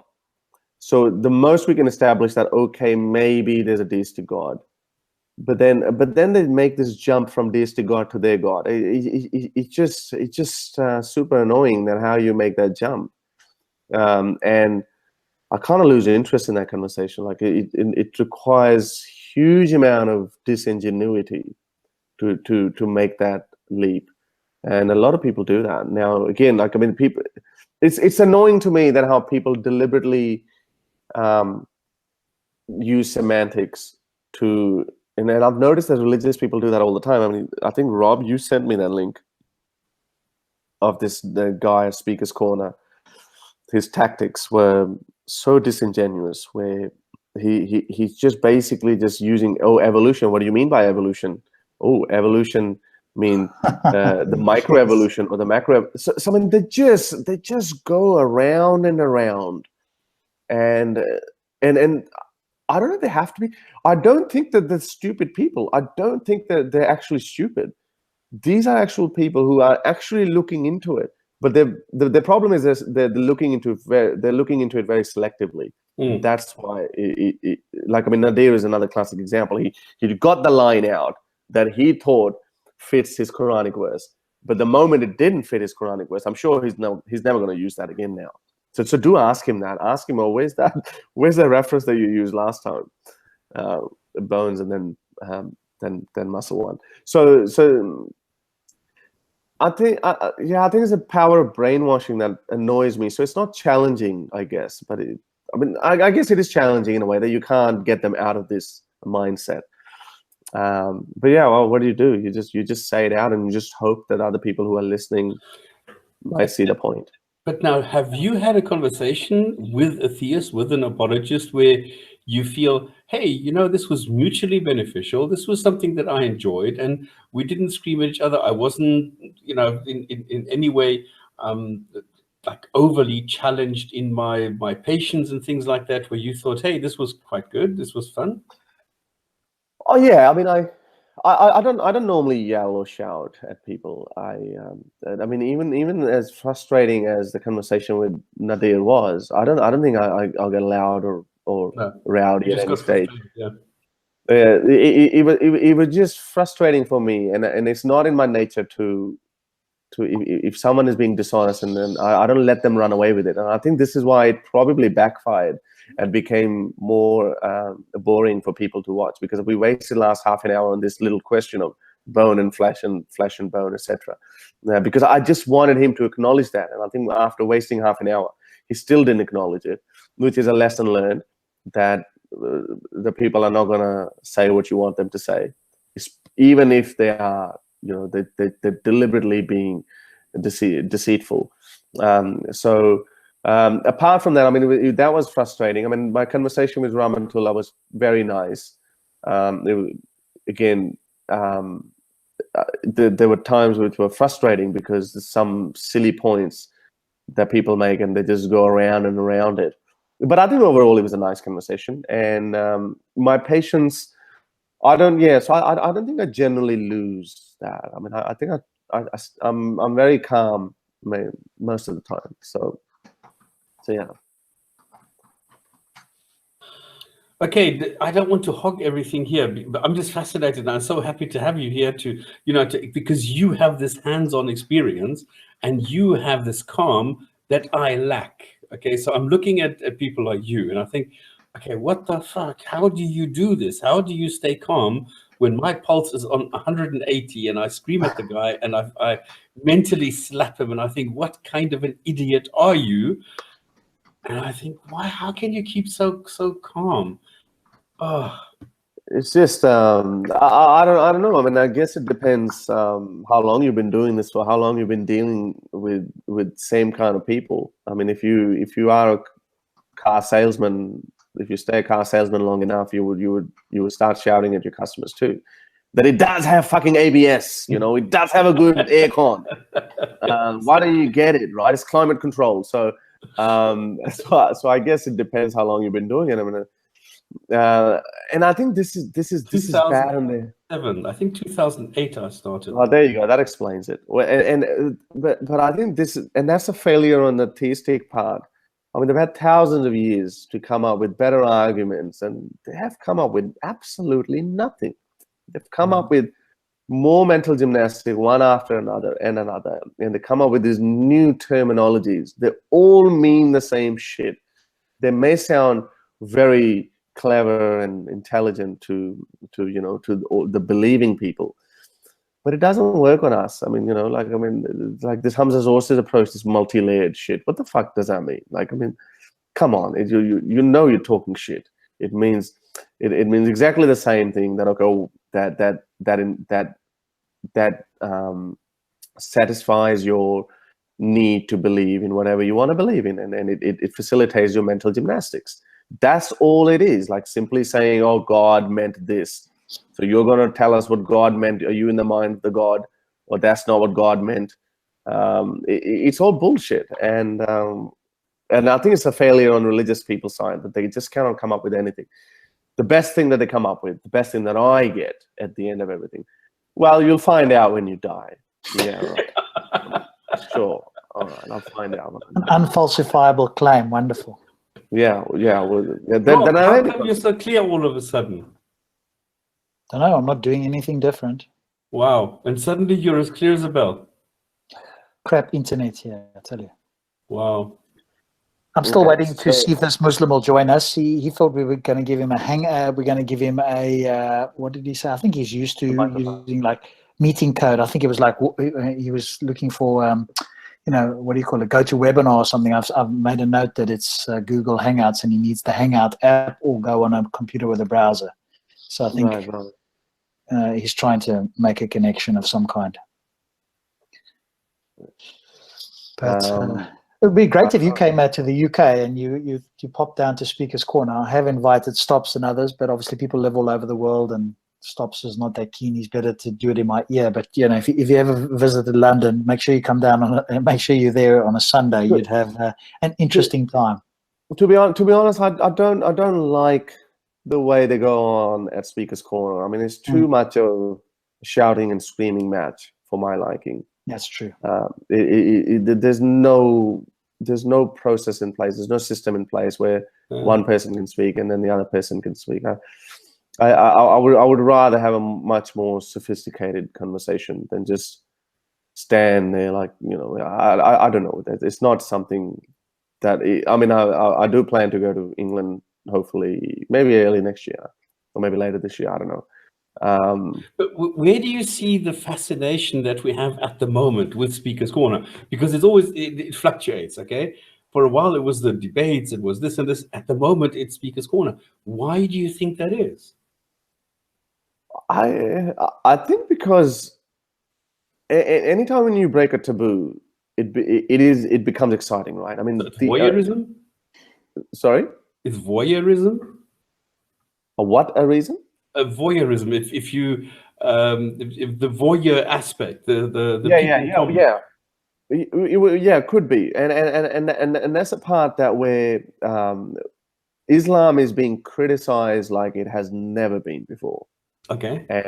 And I think Speaker's Corner is another one where you get these Dawa guys, and early Dawa, and then you have where you have these debates happening between people, and you can get away with so much shit. And I'm telling you, like, as I said, 20 years ago, you could not say the shit that we used to say, or that we're saying now, without any threat. Like, I mean, even if I was in Australia 20 years ago saying, well, in Australia probably not, because we never had a big Muslim population. 20 years ago, we would not have had a big Muslim population either. But if I was in England and saying things we're saying now openly in Speaker's Corner, you would lose a tooth or two, or worse.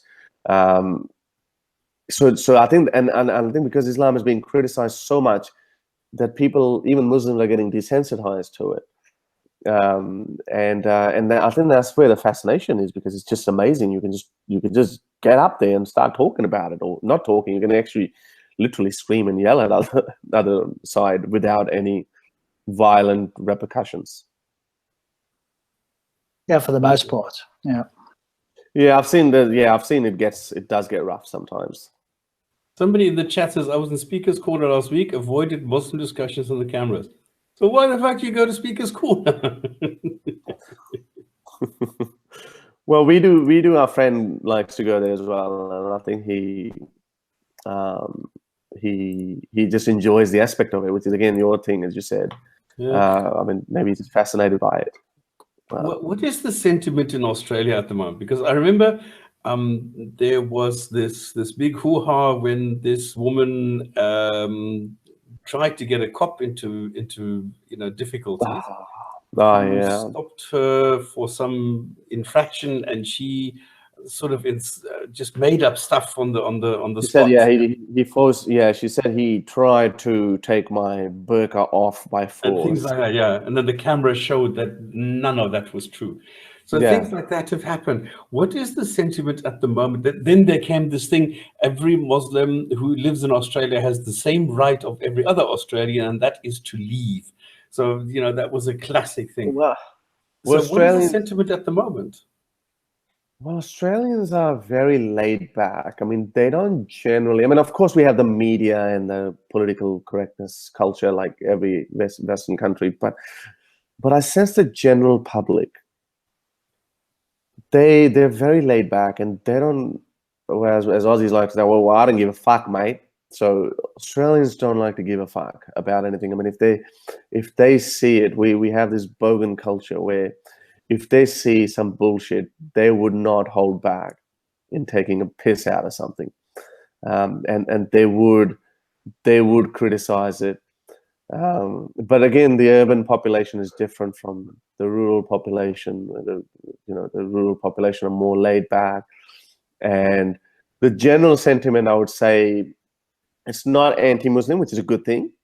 So it's very neutral, but they also don't suck up as much as you would see in England. I mean, England is just, it's just a disaster, really. Like, or Germany. Germany is worse. Australia's not like that. I mean, we haven't really laxed the, immigration for Muslims, so to speak. I mean, again, like, I'm not against Muslim immigration or even taking some refugees, but I'm not in favor of allowing anyone in. Definitely not on the scale how Canada has done or Germany has done. I think people deserve, without any prejudice, people deserve a right to be given a safe haven or a safe country if the country can afford, if it has the resources. Australia is already stretched as it is. I mean, we are a small country. The land-wise, we're huge, but infrastructure-wise, we've only got 4 major cities. So general sentiment, I'd say, it's not bigoted towards Muslims. It's not anti-Islamic, but they are careful. They know they don't generally. They don't bend over backwards like some of the Western countries, to put it. Yeah. Okay. I think. Yeah. DJ? Yeah, I just had a quick question. What do you think is behind this, leftist, Islamic sort of alliance? Like, wouldn't you think that they would be on opposite ends? Why do you think this is the case? Yeah, well, the leftist media, or this whole leftist movement, which has gone so crazy. I mean, that's where they fucked up. From when they started branching off the classic liberals, that they said, okay, we have to stand by the minorities, and that's where they stop. They don't go a step further. What is this minority? I mean, if there was some Nazis as a minority in, let's say, in United States, would you have defended them to a point that, okay, let them go and beat up some black guys every now and then? Come on, I mean, it's the part of their belief system. The leftists would not have supported them, and for good reasons. But with Muslims, with Islam, they just turn a blind eye towards everything else that this minority does to minorities within this minority, like women and homosexuals, etc., and apostates. There's so many stories even in Australia about how apostates are treated in Australia. I had an article that was featured in Daily Mail, and I was glad that, okay, well, media. So, well, glad Daily Mail is not really a leftist media. I mean, Daily Mail is just tabloid. It would just take anything. And they featured that story, and I thought, okay, well, and we were featured on ABC News as well, which is a very moderate, centrist kind of media, very neutral. So it's a very well-respected media outlet, especially, at least in Australia. I don't know about America. And there was a story featured on them, and again, there was a sense of anti-Muslim bigotry rising. And then I was asked by Channel 7, which is also not a leftist media. That's why they probably asked me to come on the show and talk about the issues of ex-Muslims. The physical abuse. I'm not talking about mental abuse. The physical abuse the teenage ex-Muslims go through when they run away from the house, when they're forced to run away from the house after denouncing Islam. But they say, well, sorry, it's just I was promised that I would be flown to Sydney and talk about it on the morning show. But then they said, no, maybe some of the time now is not the right time. So there's always a leftist media pressure, the political correctness. And that's why they do it, because I think that the left obviously think that, okay, well, I think Ayan Hirsi said it perfectly, like it's a bigotry of low expectation. The leftists think, well, we are white, Muslims are brown, so we have to respect them, we have to protect them. But whatever problem they have within their community, they can solve it themselves. I'm not going to talk about misogyny, I'm not going to talk about homophobia, even though it's against every leftist policy or point of view. I'm not going to talk about it. And that's bigotry of low expectation is the only thing. I mean, they've just lost their way, and how they're going to, counter that. And that's why, I mean, we're seeing leftists are becoming more and more rowdier, and they're becoming more mindless zombies than the right wingers. I mean, this Antifa shit. I mean, it's just, I mean, it's not as bad in Australia now, but I have a feeling it's the clashes. I mean, we're getting more and more polarized, and we don't know where we stand anymore. Yeah, I mean, I can speak for myself in the States. I think that, to me, it's going to come down to demographics. I mean, if you just look at Europe, Muslims are just, outbreeding everybody. And right now in America, their population is only at 1%. But I think to myself, what if that population gets to 10 or 20%? It's not going to be so docile. It's not going to be so nice. And that's what scares the shit out of me. Yeah, but by the time it becomes to 10 to 20%, America is doing so good in the other aspect, though. But if it does get to 10%, it might take another 50 years. But if it does get to that stage, you also have to assume or put into consideration that some of those Muslims are going to become ex-Muslims. I mean, the recent survey said that 37% of Muslims born in America are now ex-Muslims. So these guys are not a threat to America in any shape or form. And if anything, these ex-Muslims are going to help out the American values of freedom and standing up for individual liberties and all that.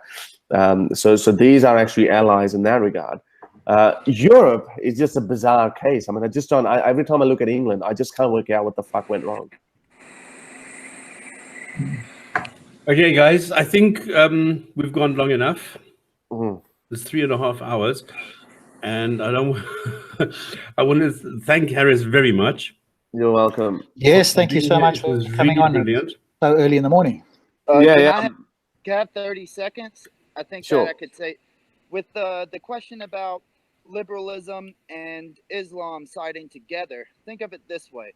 Liberals, a lot of them are communist/socialists. None of and they always say the same thing that Muslims say about Islamic countries, that, oh, they're not true Islam, or those aren't true communist countries, those aren't true socialism. So everything that these two sides look at the systems across the world that they support, and they see it failing in every time. So they get together on that concept, in the sense that it's always, oh, they're not doing it right in Saudi Arabia. That's not true Islam as a government. And then you say, oh, but you know how to do true Islam as a government, right? And of course they do. And just like every communist says that China or North Korea or the Soviet Union weren't true communists, that they could have done better if only they were the ones in power. And that's kind of how they get together on that concept. Sorry for interrupting. I just want to quickly finish my point. Well, obviously, it's gonna need a whole different debate, and it's a very volatile subject as well. I am one of those liberals who are socialist people, and I think your comparison, I think, it's a false dichotomy, because Muslims cannot say that it is not the true Islam, because there is a book that is unchangeable. Just because they can't say it doesn't mean that they don't. Just like, no. So no. I know they say it, but I'm saying I, as a socialist, can say, and I have good reasons why I can say that China or Soviet Russia was not a good example. But it was an example, correct? That's the issue that I'm saying, is that because I don't the leftists have a moral. Go ahead. No, Australia is lagging. Oh, okay. No, was I? Okay. It's just the point that what I was trying to make is, it drives these two people together, because they can both say, oh, well, our ideologies have never come into fruition the way that it's supposed to be. And every time you give an example of a failed state, such as you're a socialist, I can say Venezuela. You can come up with various arguments of why, well, that's not true socialism, or that's not the way that I would implement socialism. And that's the same way that Muslims and leftists do for theocracies and such. It's always whatever the individual socialist, communist, or Muslim thinks that the way of government should be is the correct. It's never the people that implement it do it correctly. Yeah, but that always is the case, though. Like, I mean, one can make an argument around the right wing as well, that they say the same thing, that, okay, well, this is not the proper. I mean, Nazis might say that that Hitler was not successful in creating the true Nazi state. Well, I mean, honestly, socialism, the only time that socialism was successful was under Nazism. Hitler was incredibly great at implementing socialism, but then he went off the deep end with his racial banter and extermination of people. But as a socialist leader, he provided better socialism for his whole country than any country since him. Yeah, okay. Well, that's a totally different discussion, I guess. We could probably say we were just about to finish, but we have got a Muslim gentleman in here. Maybe we'll stay on for a short while here. Okay. So Hassan, good evening, welcome. You're on the Gin and Tonic, and obviously you're with our guest Harris. So maybe you could have a brief conversation with Harris, and then we're going to wrap up the show for tonight. Assalamu alaikum, Hassan. Just joined the chat because I really watched I think the audio quality is very poor, Hassan. Yeah, Hassan, we can't Hassan, really understand coming you. to the end of the show, we can't hear you properly. You keep breaking up there.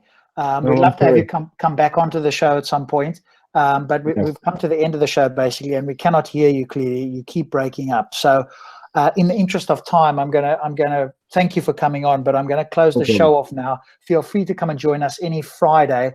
We normally start at 8 p.m. on the UK time. And we've had a guest on today, but we can't hear you. Hopefully your internet will be better in the future, but I do want to bring the show to a close because we've had our guest on. I don't want to keep him here forever. So, but thank you for coming on and trying to explain that. I appreciate that. Thanks a lot. Thank you so much. All right, Stops, if you can do us a hadith of the day, then we'll say our final goodbyes and thanks to me again. Hassan. We always do a hadith that shows something of interest. Right. Put it that way. Have you used a camel urine one so far? I'm sure you have. Probably have some time back. I mean, it would have been ages now, but Stops is very good at sort of finding these things quickly. A Gondal is very good with that too. I mean, his knowledge of the absurd things in Islam. I don't know if you've seen his video, him and Abdullah Samir, the stories in Quran. There are so many, like, I mean, some of the stories, even I didn't know that they were so explicitly stupid. Can I give you one better? Go on, then. Yeah. I've done this one, but a long time ago. It was one of the first ones. This is from Bukhari, volume 9, 84, 6922. One night, the Prophet got up and went to a side to urinate in the bowl. During the night, you know where this is going? Yeah, go on. This is hilarious. During the night, I rose and was thirsty, so I drank whatever was in it and did not even realize what it was. In the morning, he said, "Oh, Ayman, throw away whatever is in the bowl." And I replied, "I drank what was in the bowl." He, Muhammad that is, thereafter smiled, as such that his teeth appeared, and said, "Beware, you will never have stomach pain." Yeah. So it says camel urine sometimes that is prescribed for stomach pains.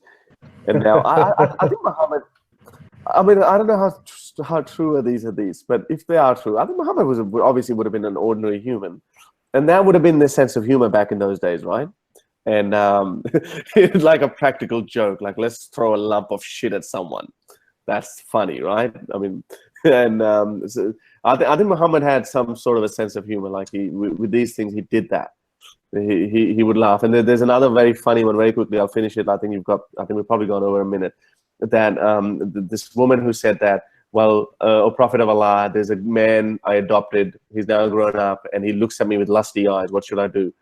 And Muhammad said, well, breastfeed him. And she's like, but Prophet of Allah, he's a grown-up man. What can I do? He said, with a smile, breastfeed him. And so, and it's not, the hadith is not clear whether she put it in the cup and then gave it to the guy, or he actually suckled on the tits. I mean, we don't know, but either way, Muhammad pulled off a really good, funny, practical joke. So I think Muhammad was a funny man. I think that's a good way to end it. Loving rascal. Yes. Yeah. Okay.